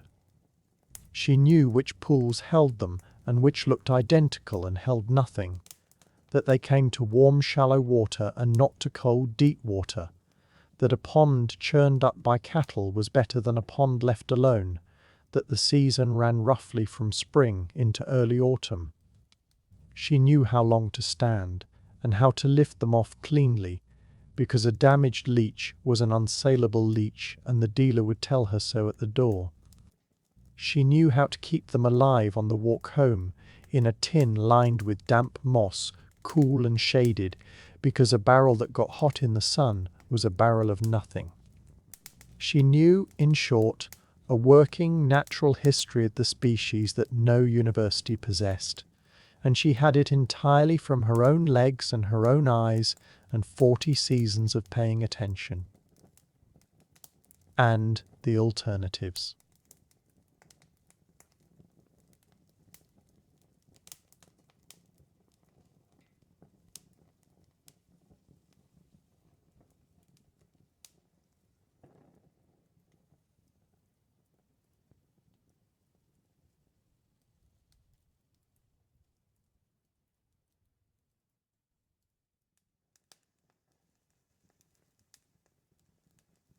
The obvious idea was to send livestock in instead, and there are records of pond keepers walking an old horse or a few cattle into the shallows to do the collecting for them. It was tried in France on a considerable scale in the leech farms that sprang up to feed the mania, and it was tried here. It was never satisfactory. The animals would not stand where you wanted them, the yield was uneven, and the whole arrangement cost more than it returned. There were also attempts at proper leech farming, walled ponds stocked and managed like a fishery, and while some worked after a fashion, the creature breeds slowly and grows slowly, and would not keep pace with what Broussais and his disciples were asking for. So the industry came back, again and again, to the cheapest and most dependable instrument available, which was a woman standing in a pond for twopence. Follow the money up from that pond, and it is an education in itself. The apothecary kept them in that handsome painted jar and sold them singly, or by the half dozen, at perhaps 2 or 3 pence each, which meant that the 100 leeches that had earned a woman a couple of shillings in the fen now stood on a counter representing something like 25. The collector sold to a dealer, often at her own door or at a market stall, by the 100 for pennies. The dealer graded them, kept them in tanks or in barrels with the water changed regularly, and sold them on to apothecaries and to the wholesale houses in London and Liverpool at a markup. Shillings of retail value. And then the physician came and applied them and charged a fee for his attendance which had nothing to do with the price of the animals at all. At every stage upward the money multiplied and the mud disappeared, until at the top of the chain a gentleman in a good coat was performing a modern scientific treatment, and at the bottom of it somebody was up to her knees in cold water in Wales in April. William Wordsworth wrote a poem in 1802, published a few years afterwards, about meeting an old leech gatherer on a moor, and what the old man tells him is that the work has become hard because the creatures are no longer there, that they have, in Wordsworth's phrase, dwindled long by. It is one of the tidiest illustrations of the whole century that I know. The remarkable part of this story, though, is what it did to the animal, because this is one of the few Victorian trades that ended by consuming its own raw material completely. The warning came early: slow decay. That was written before the mania even properly began. What followed over the next 50 years was harvesting at a scale the ponds could not possibly sustain, on a slow-breeding animal, in a country that was simultaneously draining its wetlands for agriculture at record speed. By the middle of the century, collectors in many districts were standing all morning for almost nothing in the same pools where their mothers had filled a barrel, and the British trade had quietly turned into an importing trade, which is why so much of what was applied in a London hospital in the two things together were finished business. 1850s had been born in a marsh in Eastern Europe. The native British medicinal leech never recovered. It did not come back when the demand stopped, because by then the ponds themselves were going. Today it survives in a couple of dozen scattered sites in Cumbria and on Anglesey and in the marshes of Kent and a few other quiet corners, and since the Wildlife and Countryside Act of 1981, it has been a protected species in the United Kingdom. You may not take one. The animal that was gathered by the tens of thousands for the eminent physicians of the age is now something a naturalist is delighted to find, and records carefully, and leaves exactly where it is. As for the trade, it did not so much collapse as get quietly argued out of existence. Through the middle of the century, a handful of doctors began doing something that sounds obvious now and was radical then, which was counting. A French physician named Pierre Louis worked through the case records and found that patients bled for pneumonia did no better than patients who were not. And in Edinburgh, John Hughes Bennett argued much the same from his own wards. Then came the germ theory and the understanding that fevers were caused by organisms rather than by a surplus of something in the patient. And once you believe that, drawing off a little of the patient stops making any sense whatsoever. The retreat was untidy, and it took decades, because a 2,000-year-old habit does not die on a fixed date, and there were respected men still recommending it in the 1890s out of sheer momentum. But by then, the leech jar in the chemist's window was an ornament with nothing in it. The thing had gone from ordinary stock to a curiosity in the space of one working lifetime, and the women who had stood in the fens were simply out of a trade, along with the dealers and the barrels and the whole quiet apparatus of it. Which would be the end of the story, except for a coda so unlikely that I would not believe it if it were not thoroughly documented. In the second half of the 20th century, the leech came back into hospitals. Not for fevers, and not for anything Broussais would recognise, but for one narrow and very modern problem. When a surgeon reattaches a finger or an ear, or moves a flap of skin to rebuild something, the small arteries can often be reconnected while the small veins cannot, and the tissue then becomes congested and starts to fail.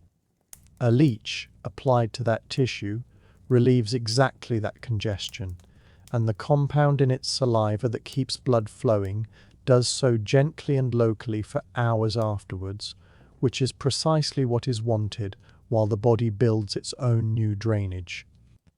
Surgeons in the 1960s and 70s began using them again, quietly and successfully.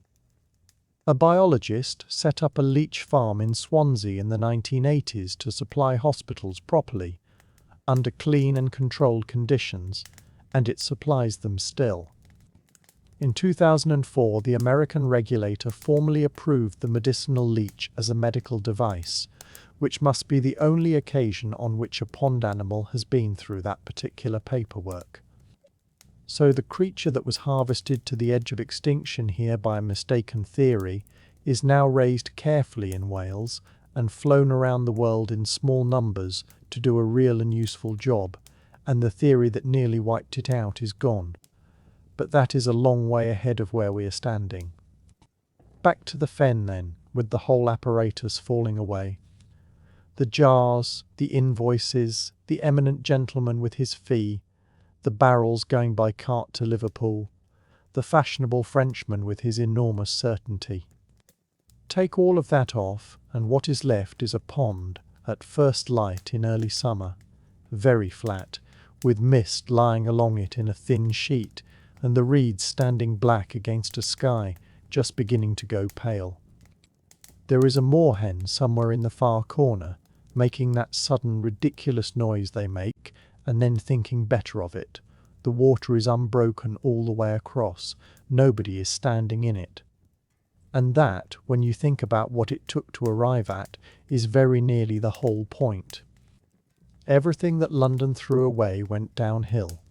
That is the simplest way to hold all of this together, and it is not a figure of speech, but a plain description of how the city worked.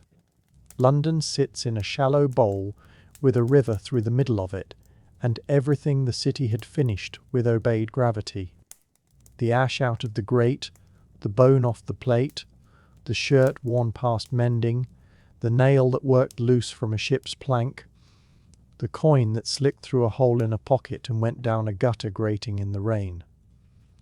None of it was directed anywhere. It simply travelled, slowly and stupidly, towards the lowest available place, and in London there were two lowest places. There was the river, which took whatever was tipped or dropped into it and laid it out twice a day along the foreshore like a shopkeeper setting out a stall. And there were the sewers, the brick tunnels under the streets, which took whatever the gutters took and carried it at their own deliberate pace down to the same river. At the bottom of both of those systems there were people. That is the thing worth pausing over. Not scavengers in the accidental sense, but people with a trade, with a name for what they did, with tools they had made themselves, with territories and etiquette, and a working knowledge of tide tables and brickwork. When Henry Mayhew went out with his notebook around the middle of the century and asked them what they did and what they got for it, he wrote them up exactly as he wrote up a cabinet maker or a dock labourer, which is one of the reasons his pages still read so well. He asked them about the job. And they, being craftsmen of a kind, told him about the job at length, with opinions. Start at the river, because the river sets the clock. The Thames at London is tidal, which means it does not merely flow, it breathes. Twice in a little over a day the water climbs and covers the mud along the banks, and twice it slides back out and uncovers it, and the uncovering is the whole opportunity. When the water withdraws, it leaves a wide grey shelf of mud and shingle and broken brick running beneath the wharves and the stairs, studded with the black stumps of old jetty piles, and on that shelf lies whatever the river has been carrying about, and has decided, for the moment, to put down. The people who worked that shelf were called mudlarks, and they were overwhelmingly the very young and the very old, which tells you what you need to know about the trade without anyone having to say it. It required no capital, no tools, no permission, and no strength. It required only being there when the water was not.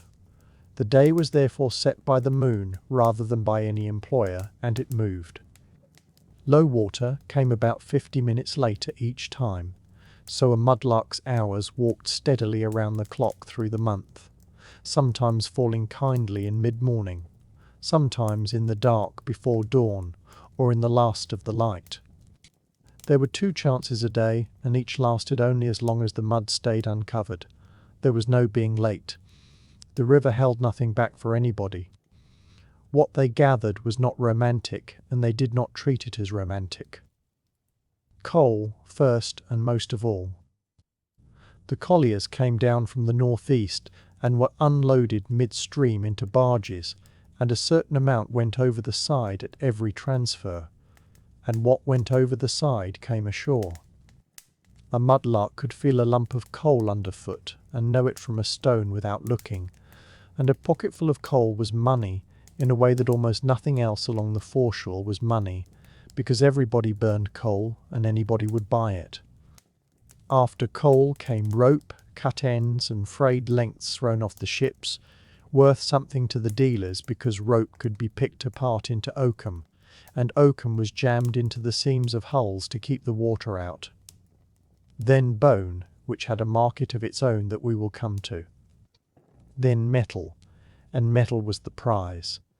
Copper sheathing peeled off the bottoms of ships in strips and curled pieces, and had real value by weight, and so did the nails, the bolts, the odd scrap of brass fitting.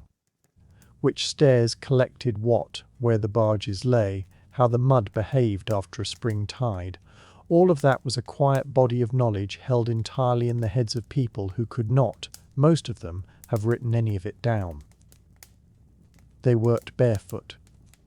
Partly this was because boots cost money that was not there, and partly because boots were useless in that mud which would pull them off and swallow them. Bare feet also served as instruments. They walked slowly with their eyes down, and the soles of their feet found the hard edges the eyes had missed. The cold was real, and nobody pretended otherwise.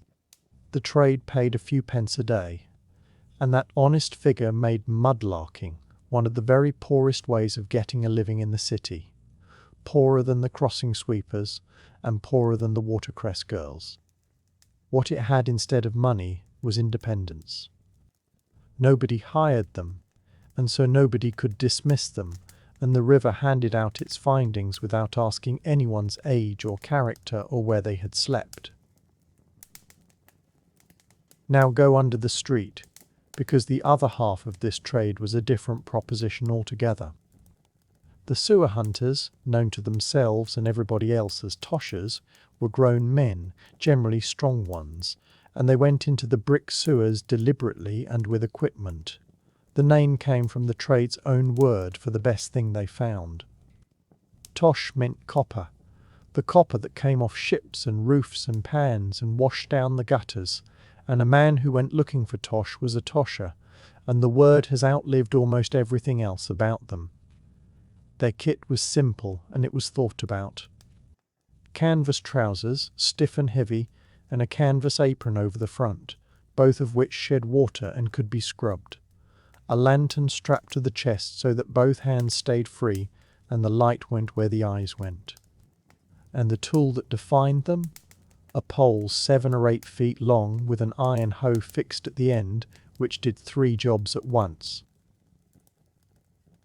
It raked through the silt at the foot of the brickwork where things settled. It probed the floor ahead so a man could tell solid from soft before he put his weight down. And if the floor gave way, it lay across the opening and a man could hold on to it. That is a tool designed by people who had thought hard about the ways a sewer can go wrong. They worked in small companies, 3 or 4 together, partly for safety and partly because that was how the trade organized itself. They went in at low water, through the outfalls at the river's edge, or down a gully hole in a quiet street, and then they walked, sometimes a considerable distance, raking the silt where the flow slackened and dropped what it was carrying. Corners, junctions, the inside of a bend, the low spot before a rise, those were the places to look, and knowing them was the skill. What they found were coins, mostly, in surprising quantity, along with spoons and forks that had gone into a wash-up bowl, and out with the water, rings, buttons, tool heads, lead, nails, and every kind of scrap metal a city drops through its grates. And here is the part that surprises people. Toshing paid well. Mayhew reckoned that a competent sewer hunter could clear something like 6 shillings in a day, and that figure only means something set beside what the surface offered. A general labourer in London might make half a crown, perhaps 3 shillings if he was lucky in his employer. So a tosher on a good day earned roughly double the man carrying bricks up a ladder, and did it as his own master and kept his own hours. Within the world of the street finders, the toshers were an aristocracy and knew it. They were older men on the whole, they stayed in the trade for decades, they had nicknames that everyone in the business knew, and they carried in their heads a map of the sewer network that no engineer possessed, because the engineers had only the plans and the Toshers had walked it. They could tell where they stood beneath the streets by the shape of the arch, the sound of traffic overhead, the smell of a particular brewery's outflow. The dangers were what they sound like, and they need saying only once. There was bad air, which gathered in the dead ends in the older tunnels. There was old brickwork, which sometimes came down. And above all there was the tide, which could fill a low sewer near the river faster than a man could walk out of it. Every part of the trade's practice was shaped around that last fact. Go at low water, go in company, keep count of the turnings, keep the pole in hand, and start back long before it seems necessary. Entering the sewers was made illegal around 1840, and the law changed precisely one thing about the trade. It changed the hour. After that, the Toshers went in before daylight and came out before the streets filled, and carried on for another 40 years. They also told stories. Every trade tells stories about its own workplace, and the Toshers had a workplace better suited to it than most. There was the king rat, an enormous animal said to preside over all the others, who would appear to a man alone at a junction and look at him steadily, and whose favour was supposed to bring luck in the finding, and whose displeasure was supposed to bring the opposite. The tale went that a sow in Farrow had once wandered into the Fleet ditch, and had never come out, and had raised her litter down there in the dark, and that their descendants had been breeding under Hampstead ever since, generation after generation, gone wild and gone white, a whole subterranean. And there were the pigs of Hampstead, heard rooting about beneath the heath. None of it was true, and it is fairly clear that the men telling it knew it was not true, and that is the pleasure of it. These were the tall tales of a trade, polished by retelling, produced for a new man on his first day, and for a gentleman with a notebook. And I like them enormously for the same reason I like sailors' stories about the things that live off the edge of the chart. The bone grubbers and the rag gatherers went out early, before the sweepers had been round, with a wicker basket on the back and a stick with a hook or a spike at the end, and they worked the gutters and the yards and the ash heaps behind houses, picking up bone and rag and anything else that had a... Above ground there was a third arm of the same economy, and it walked the streets with a basket. Buyer. It sounds like nothing. It was, in fact, feeding two substantial industries. Bone had more uses than almost any other waste material of the age. Boiled down, it yielded fat for soap and candles, and gelatine for glue and for the size that stiffened cloth and sealed paper. Ground up, it went onto fields as fertilizer, and the demand for that was enormous. Turned on a lathe, it became buttons, handles, combs, dice, the fittings of 100 small objects. And burned white and reduced to bone ash, it went into the potteries, because bone china is called bone china for the most literal reason imaginable. Powdered bone ash is a genuine ingredient, and it is what gives the ware its translucency and its strength. Rag was wanted just as steadily. Paper was made from rag long before anyone made it from wood, so the old linen and cotton that came out of London's houses went to the mills to be beaten into pulp, white rags for good writing paper and coloured ones for the coarser sorts. The circle was neat enough to be funny, a shirt could end its working life and begin a second one as the sheet somebody wrote a letter on, which is why the rag and bone man existed at all, and why he was still going 100 years later with a horse and cart and a cry that carried 2 streets. He was not a picturesque survival. He was the retail end of a supply chain that ran to the paper mills and the glue works and the potteries, and he lasted as long as he did because the mills went on wanting rag. And then there was dust, which was the largest of these trades by far and the strangest. Dust meant the ash and cinders out of household grates, and since every room in London was heated by a coal fire, the city produced it by the mountain. The dustmen came round with a cart and a bell, and their own shout, took the ash away, and carted it out to the dust yards on the edge of the built-up ground, where it was heaped into hills the height of the houses it had come from, and those hills were a recognised feature of the landscape. At the yard the sorting was done by hand, and mostly by women, working a big wire sieve leaned at an angle. A sifter shovelled the raw dust in, worked it, and separated the material into its grades, and the sound of the yard was that sieve over and over all day. The fine ash, called breeze, went to the brickmakers, who mixed it into the clay so that the bricks part-fired themselves, and since London was building itself outwards at extraordinary speed, the brickmakers could not get enough of it. The unburnt cinders were picked out and sold straight back as fuel to anyone who wanted cheap heat. And everything else that had gone into the ash bin, because everything did, was lifted out of the sieve by hand and sorted into its own basket, broken crockery for the road makers, oyster shells, bones, rags, old iron, the occasional spoon, the occasional coin. The consequence of all that was that dust contracts were worth having. A man who held the contract to remove the ash from a large parish was paid to take it away, and then paid again by the brickmakers to whom he sold it, and several of them became seriously rich on the arrangement. That is exactly the joke Dickens is making in Our Mutual Friend, where the fortune the entire cast is circling was made out of dust and stands in the yard behind the house as dust, in mounds, sifted and guarded, and worth a great deal of money. His readers did not need it explained. They knew perfectly well that the man who owned the rubbish was likely to be the richest man on the street.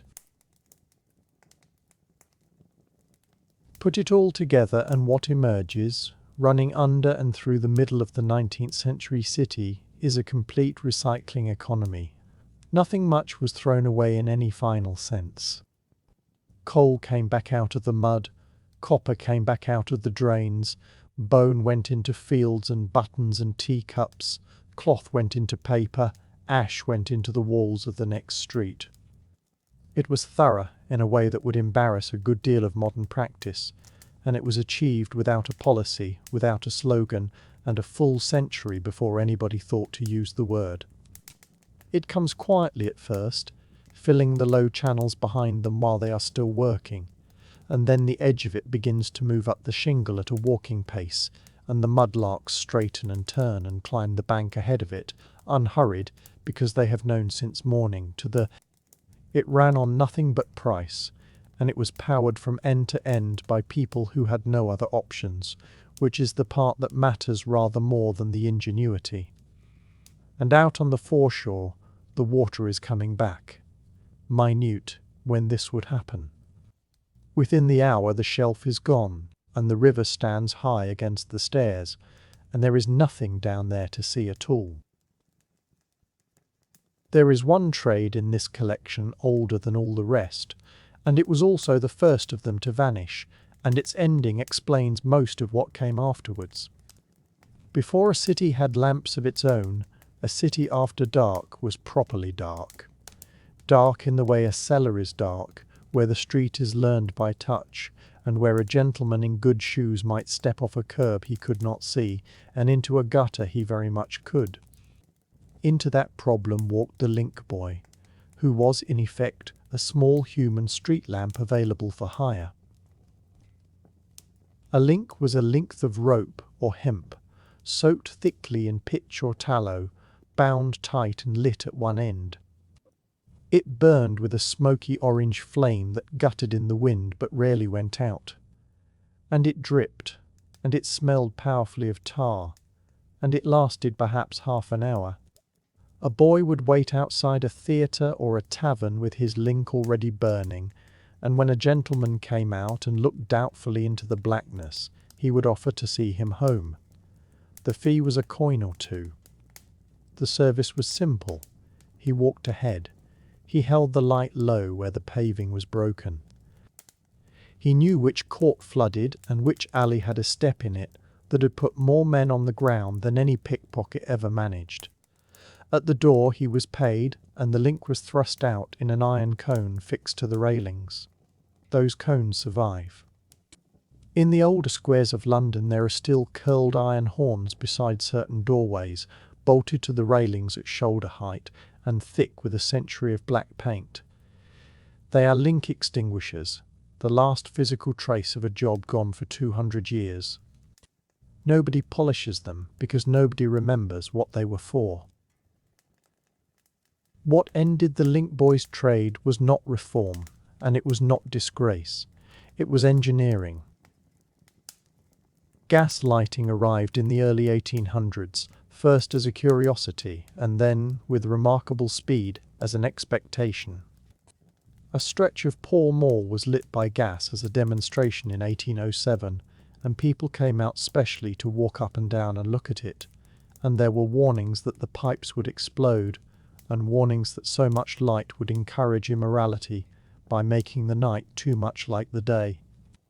Within a decade the mains were going in for real, parish by parish, and by the 1820s the argument was over. A lit street does not need a boy with a burning rope. No campaign was mounted against him, and no law was passed. The work simply evaporated beneath him, and by the time Victoria came to the throne the link boy was already a memory. But a gas lamp does not light itself. That is the whole point, and out of the end of one trade came a far better one. Every one of those lamps had to be lit by hand, one at a time, every evening of the year, and turned off again by hand every morning. There were tens of thousands of them in London alone, so the lamplighter walked. He had a fixed list of lamps in a fixed order, and he learned it the way a postman learns a route.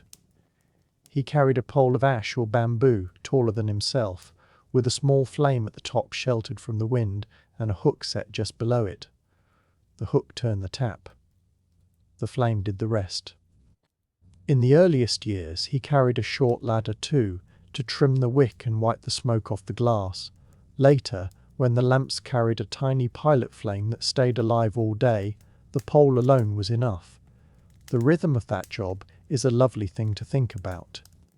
He starts at the same corner each evening, always the same distance behind the sunset, because lighting up time slides by a few minutes every day through the year, and he slides with it.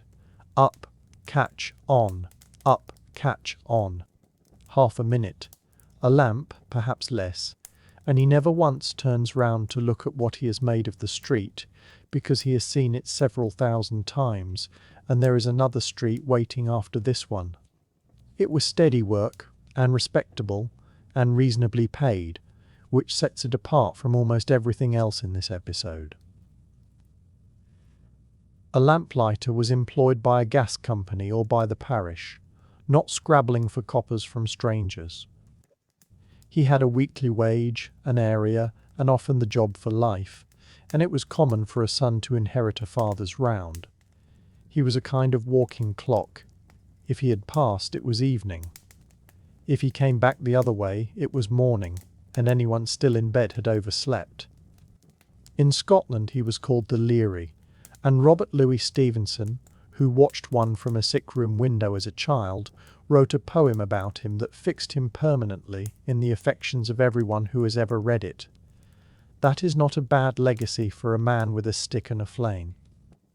Now, if the lamplighter is the gentlest figure in all of this, then in fairness I owe you the loudest, and he is my favourite person in the episode, and his name was Jack Black. Jack Black was a rat catcher, which in the middle of the 19th century was an entirely serious profession with a great deal of work in it. He cleared rats out of houses and warehouses and granaries and stables, took moles out of gardens, and described himself, on his own authority and with tremendous confidence, as rat and mole destroyer to Her Majesty. He had done some work in the royal parks. He felt this entitled him to the title. Nobody stopped him, and he dressed for it.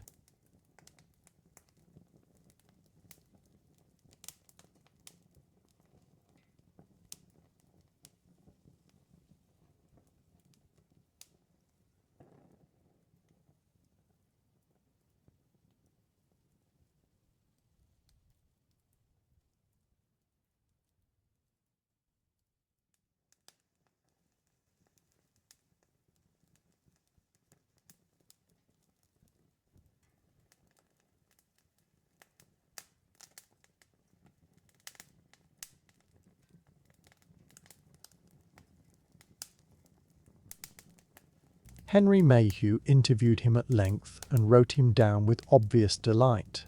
And what comes off the page is a tradesman who had worked out advertising a century before anyone gave it a name. Because a man selling his services in a crowded street is helped enormously if people can see him coming. He had been bitten a great many times over the years and spoke about that in the flat, unbothered way of people who work with animals and then changed the subject to business, and so will I. The business had two halves. The first was straightforward extermination, paid by the job. The second was that he caught rats alive wherever he could and sold them onto the sporting pits, which were a legal and popular form of gambling at the time, and I will leave that there. What matters is the accident that came out of it. Handling many thousands of live rats year after year, Jack Black noticed that just occasionally one came out of a sack the wrong colour. Not the usual brown, a white one, a pale fawn one patched black and white like a very small cow. And instead of treating that as a curiosity and moving on, he kept it. Found it another odd-coloured one, bred the pair, kept whichever of the young came out prettiest, and sold the results as pets in little cages, largely to households who found them charming and tidy and clever, which they are. That is genuinely where the domestic pet rat comes from. Every fancy rat sitting on somebody's shoulder today traces back along a long chain of ordinary breeding to a rat catcher in a scarlet coat who thought a strange colour was worth keeping. From the loudest man in the collection to the quietest, because the next trade required a man to say nothing at all, for hours in the cold in a top hat. He was called a mute, and he was hired by the undertaker, and his job was to stand. When a household was in mourning, 1 or 2 mutes would be posted on either side of the front door, dressed entirely in black coat, black gloves, a black band of crape trailing from the hat, and each holding a long staff draped in black cloth. They stood still. They did not speak to callers. They were, in effect, a piece of announcement furniture, telling the whole street that a death had occurred in this house, and that this house was taking it seriously. Then, when the funeral moved off, the mutes walked slowly in front of the coffin with those staffs held upright, and men took their hats off as it passed, partly out of respect for the dead, and partly, one suspects, because the presentation was very good. It sounds absurd, and in one sense it was a job that consisted entirely of standing still and looking sorrowful. But it paid, because the Victorian funeral was one of the great statements of respectability available to an ordinary family, and there was an enormous industry behind it. Mourning warehouses selling nothing but black cloth, crepe by the yard, jet jewellery, black-edged writing paper, and men whose whole occupation was carrying trays of black ostrich feathers ahead of the procession. The mutes were part of that display and priced accordingly, and by all accounts they were frequently given drink against the cold on long winter mornings, with the predictable results. Dickens, who missed nothing, put the trade straight into Oliver Twist. Oliver is apprenticed to an undertaker. The undertaker works out that a small pale boy walking in front of a child's coffin is far more affecting than a grown man in a hat, and Oliver turns out to be rather good at it. The joke worked because every reader recognized the industry instantly. By the end of the century the mutes had gone, driven out by reform societies who thought the expense indefensible, and by the plain fact that fashions in grief shift like every other fashion. Now I want to spend a little time in the east of London at a match factory, and I want to tell this one carefully because it is not a sad story. It is one of the best in the whole episode, and it belongs to the people who won it. Bryant and May employed well over 1,000 women and girls in Bow, many of them very young, dipping and cutting and boxing matches. The work used white phosphorus, which was known at the time to cause a serious and disfiguring disease of the jaw. That was understood and documented, and safer alternatives already existed and were in use in other countries. I will say it once and leave it, because what happened next is the part worth remembering. The other conditions were more ordinary and, in their way, just as galling. The pay was somewhere between 4 and 9 shillings a week, and it was whittled down constantly by a system of fines. A fine for talking, a fine for dropping matches, a fine for untidiness, for lateness by a few minutes, and, in one much-quoted case, a deduction towards a statue the firm's chairman had decided to erect. The women knew exactly how that arithmetic worked, and exactly who benefited from it. In 1888, the campaigning journalist Annie Besant published an article about conditions in the factory, based on what the workers themselves had told her. The firm demanded that its employees sign a paper saying they were content. They refused. A young woman was dismissed, and around 1,400 of them walked out of the gates and stayed out. They organised themselves properly. They elected a deputation, marched to Parliament, gave their own evidence in their own words to anyone who would take it down, raised a strike fund, and would not be split by offers made to some of them and not to others. They were young, they were poor, they had no formal union behind them at the start, and they held out. Within about a fortnight the company gave in. The fines and the deductions were abolished. Grievances could be brought straight to management instead of through the foreman, and a proper union came out of it, one of the largest unions of women in the country. The strike is remembered now as one of the turning points in British trade unionism, because it demonstrated in front of everybody that unskilled workers, women included, girls included, could organise and win against a large and confident employer. The dockers went out the following year with that example in front of them, and the campaign that ran on from it, for years, patiently, ended where it should have. White phosphorus matches were banned outright in Britain in 1910. A trade got safer because the people doing it refused to sign a piece of paper. That same instinct, that street work could be organised rather than merely endured, turns up in a gentler form in another trade of the same century, and this one had a uniform.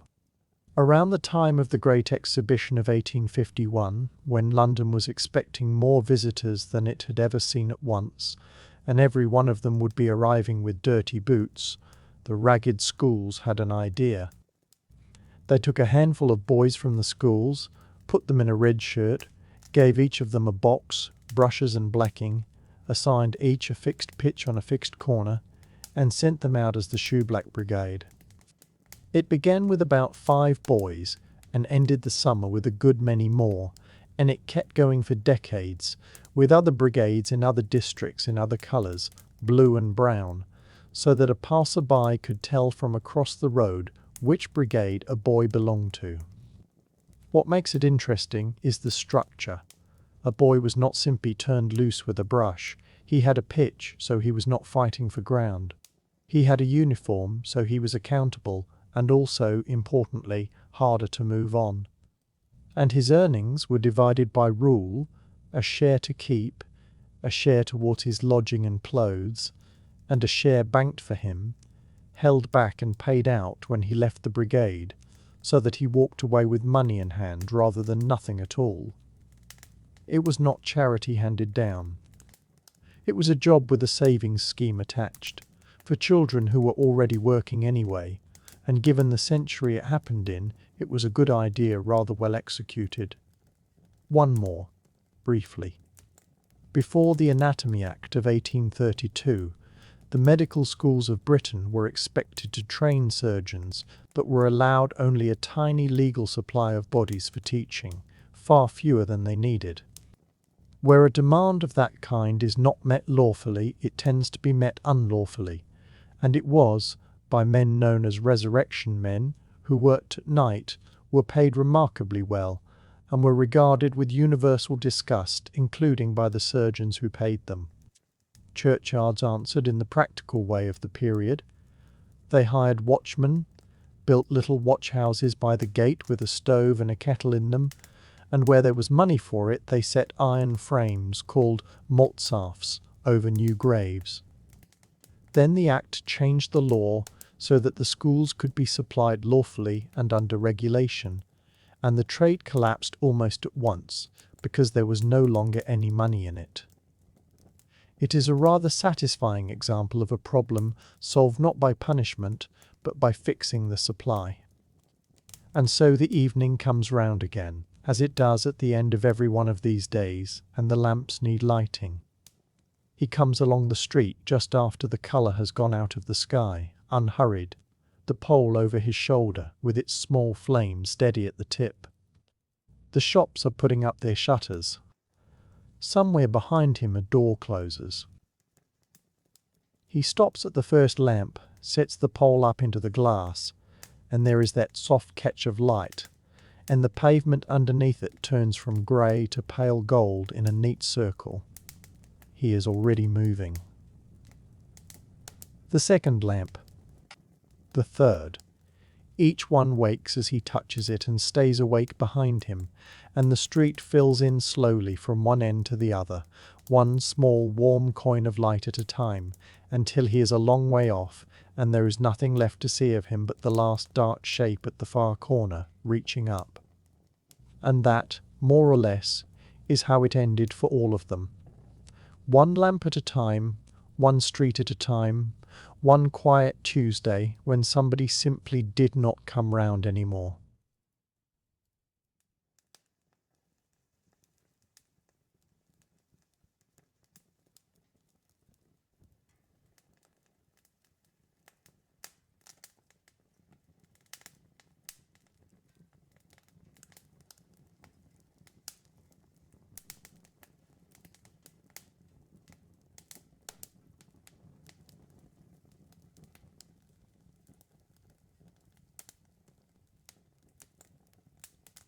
Where did they all go?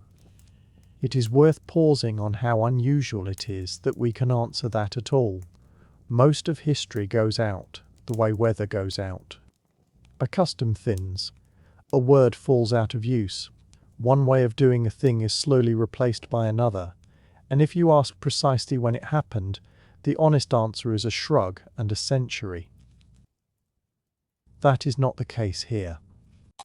Almost every trade we have talked about tonight has a specific cause of death, and in several instances you can name the object that did it, and the year it arrived, and occasionally even the man who took out the patent. These jobs did not fade into fog. Each was made unnecessary by something in particular.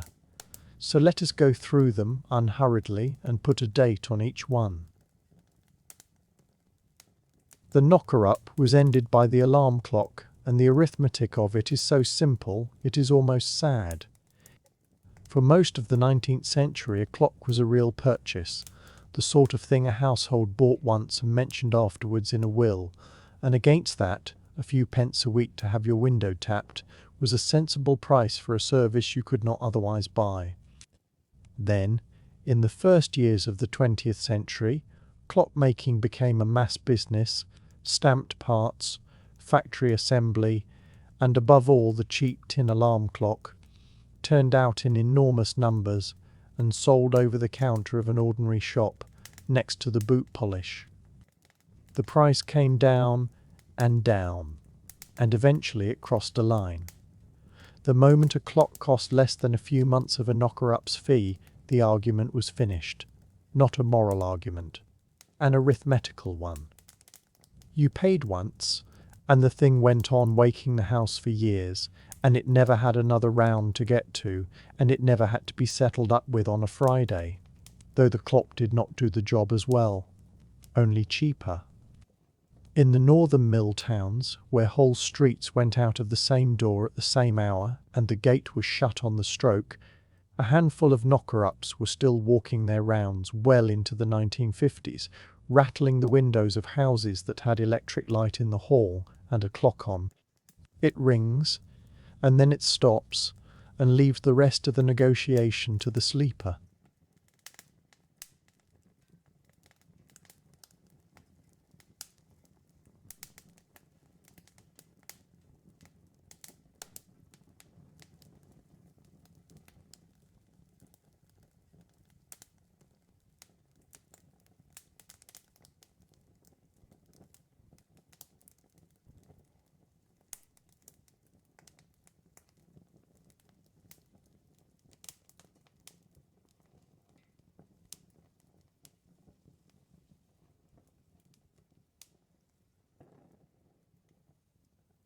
The mantelpiece, for customers who had decided that a person was more reliable and who were not wrong. The trade is often described as though it was something medieval. It was nothing of the kind. It was a thoroughly modern job, created by the factory clock and destroyed by the domestic one, and it lasted just long enough to be photographed. The pure finder was ended by a patent taken out in 1907 by a German chemist who had asked a very good question about what was actually doing the work in a tanner's bath. The answer was enzymes, and once you know that, you can make them. Pancreatic extract, standardized, measured, sold in a barrel, with the dose printed on the label. A tannery could now order the exact chemistry it wanted, by the hundredweight, from a company with a telephone. There was no campaign against the old trade, and no law passed about it. It was outcompeted by a product, which is a quieter fate. Within a generation, the woman with the covered pail had no customer left, because the customer had a supplier. Whether anyone at the Bermondsey Gate noticed the week she stopped arriving, I could not tell you, and I rather doubt it. The crossing sweeper was undone by the motor car, and you can put that between about 1900 and 1920. He had never really been in the sweeping business at all. He was in the horse business, and when London's working horses began to be replaced by engines, the entire reason for his existence walked off up the road. Within 20 years the streets were clean by themselves, which was, on every measure, an improvement, and also the end of a living. That is the shape of the whole night in miniature. The thing that solved the problem removed the reason anyone would pay a boy to solve it by hand. And it moved fast. A child who claimed a good crossing outside a theatre in the last years of the old century was a grown man with no trade at all by the time the buses were running. The leech collector was ended by nothing you could hold in your hand. No machine replaced her. No engine drove her off the road. And I think that is the strangest ending of the lot, because a woman standing in cold, shallow water in an English marsh had no possible way of knowing that the reason her price kept dropping was an argument being conducted in lecture theatres in Paris and Vienna and Edinburgh by men who had never. She was ended by a change of mind. Over the second half of the century, the whole theory behind routine bloodletting came apart. Germ theory arrived, and doctors gradually stopped reaching for the jar as a matter of course. The demand did not move somewhere else. It evaporated from above. Stood in a fen in their lives, and would not have thought to mention her. Then there is the lighting, which is the neatest sequence of the evening. The link boy was finished off by gas, which lit the streets he had been hired to light for you, and made the whole transaction pointless. And gas, having killed the link boy, immediately created the lamplighter, because every one of those lamps had to be walked to and touched alight evening after evening and put out again in the morning. And then electric light, with an automatic switch, ended the lamplighter in his turn, because a time switch can light 10,000 lamps at once, never catches a cold, never mistakes the hour, and never expects a box at Christmas. One trade destroyed by the very thing that had created the other. The history of the lit street is a relay race in which every runner, on taking the baton, puts the previous runner out of work. The Toshers and the Mudlarks were not ended at a stroke so much as thinned out, slowly, by an engineering project and a river gradually getting cleaner. Joseph Bazalgette's main drainage, begun in 1858 and largely complete by the middle of the 1870s, replaced a patchwork of crumbling brick sewers with an enormous, deliberate, properly engineered system, and a cistern like that is inspected, flushed, maintained and locked. There was less washing down into it worth stooping for, and a great deal more chance of meeting somebody official while you looked.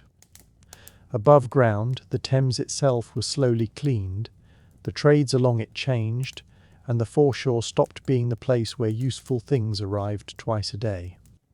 The tide still turned. It just brought less with it.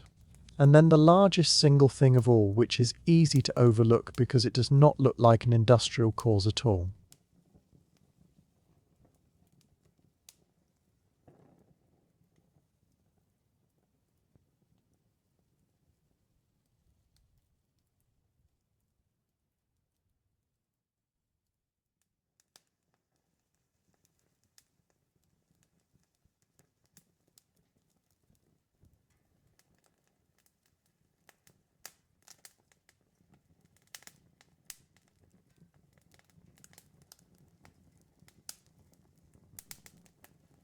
Now think about who had been doing the work all night.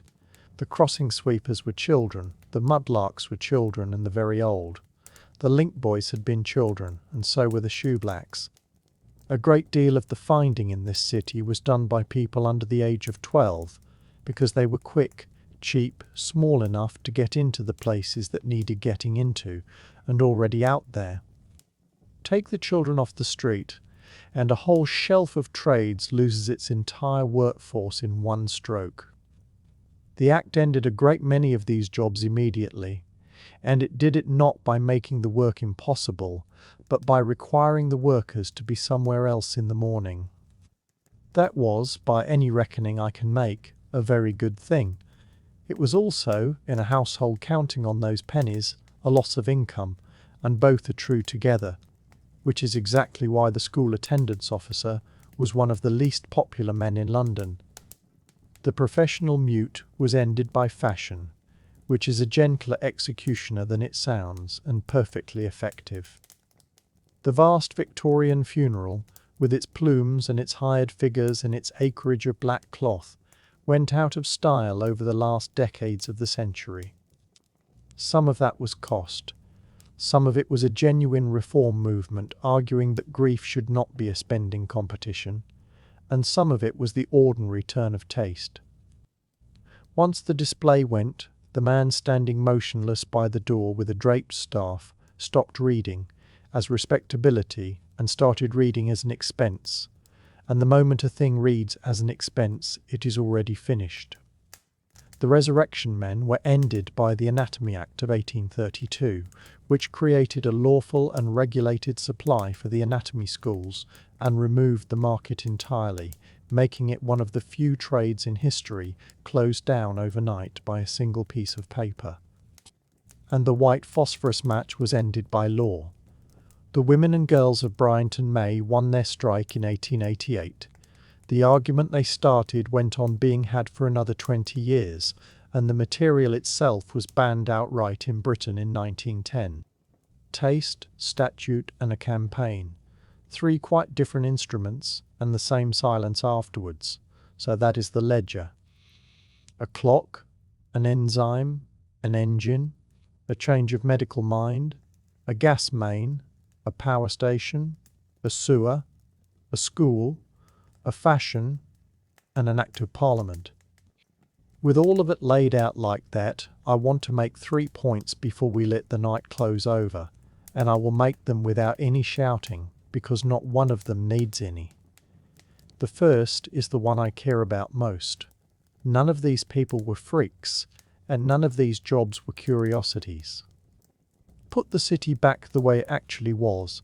300,000 horses at work in it, no refrigeration anywhere, no proper drainage at the start, no electric light, no welfare of any kind beyond the workhouse, and a population that went from 1 million to 2.5 million to 6.5. They only look strange from here, standing at this end of the road with the streetlights on. Million inside 100 years. Given those conditions, somebody was always going to sweep that crossing. Somebody was always going to go and get the leeches and gather the bones and knock on the windows, because the need was real and the money, however little of it there was real too. The jobs were not strange, the conditions were strange, and the jobs were the sensible answer to them. And they were done with skill, which is the part that most often gets left out. The pure finder knew which grade was worth more, and which streets kept the right dogs. The Tosher knew the map under the road, in the dark, by touch, and knew which hour of the tide would kill him. The knocker-up knew which window took a pee and which needed the pole, and who would answer at the first tap and who never would. The sweeper knew that a wet Thursday outside a theatre was worth more than a dry fortnight anywhere else. That is expertise. It happens to be expertise in things nobody requires anymore, which is a completely different matter from it never having been expertise at all. The second point is about what actually did the ending, because it was, overwhelmingly, not cruelty. Nobody set out to ruin these people.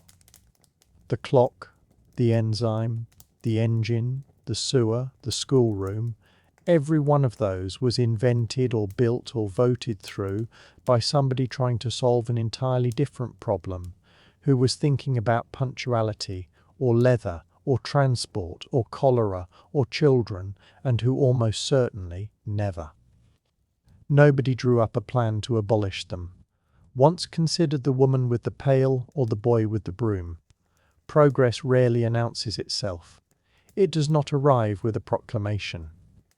It removes the reason a job existed and goes on about its business without looking back to see what fell over behind it. There was no last day for any of these trades. No bell was rung. Somewhere there was a final pure finder, and a final tosher, and a final leech collector, and none of them knew it at the time, and neither did anybody else. The third point I will put lightly, because it is not a lesson, and I have no interest in dressing it up as one.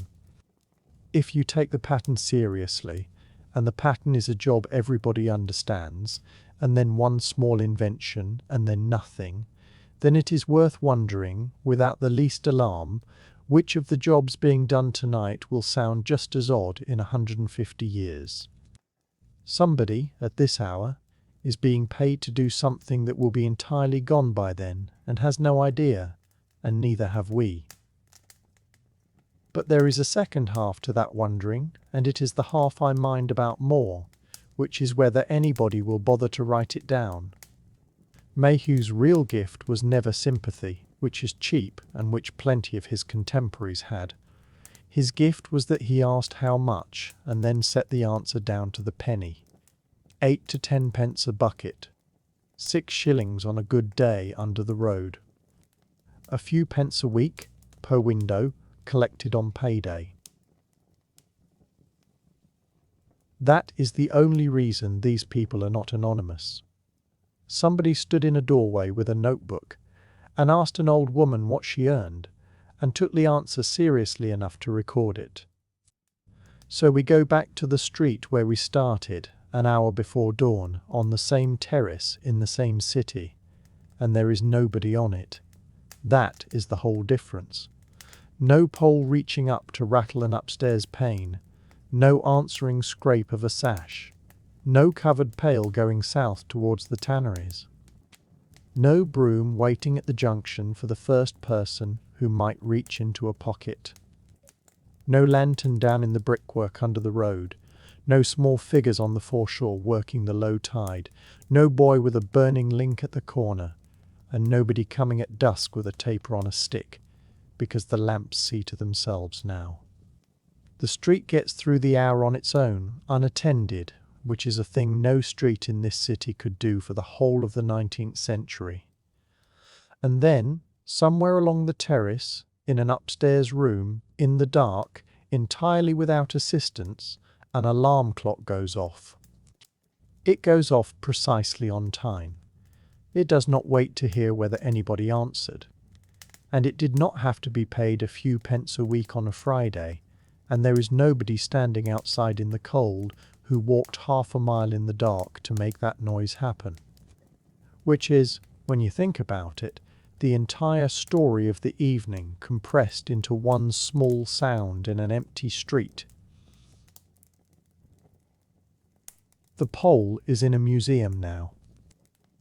The pail, the broom, the hoe, the lantern, the tin of leeches and the long draped staff are all put away. most of them thrown out long before anyone thought they might be worth keeping. The people who carried them worked hard, knew their trade, made their arrangements, and were replaced by machinery that never once said thank you, which is not a tragedy, only the way of it. And the street, which was never quiet in their day, is quiet now, and will stay quiet a while longer yet, with the whole city asleep behind its windows, and the dawn still comfortably far off.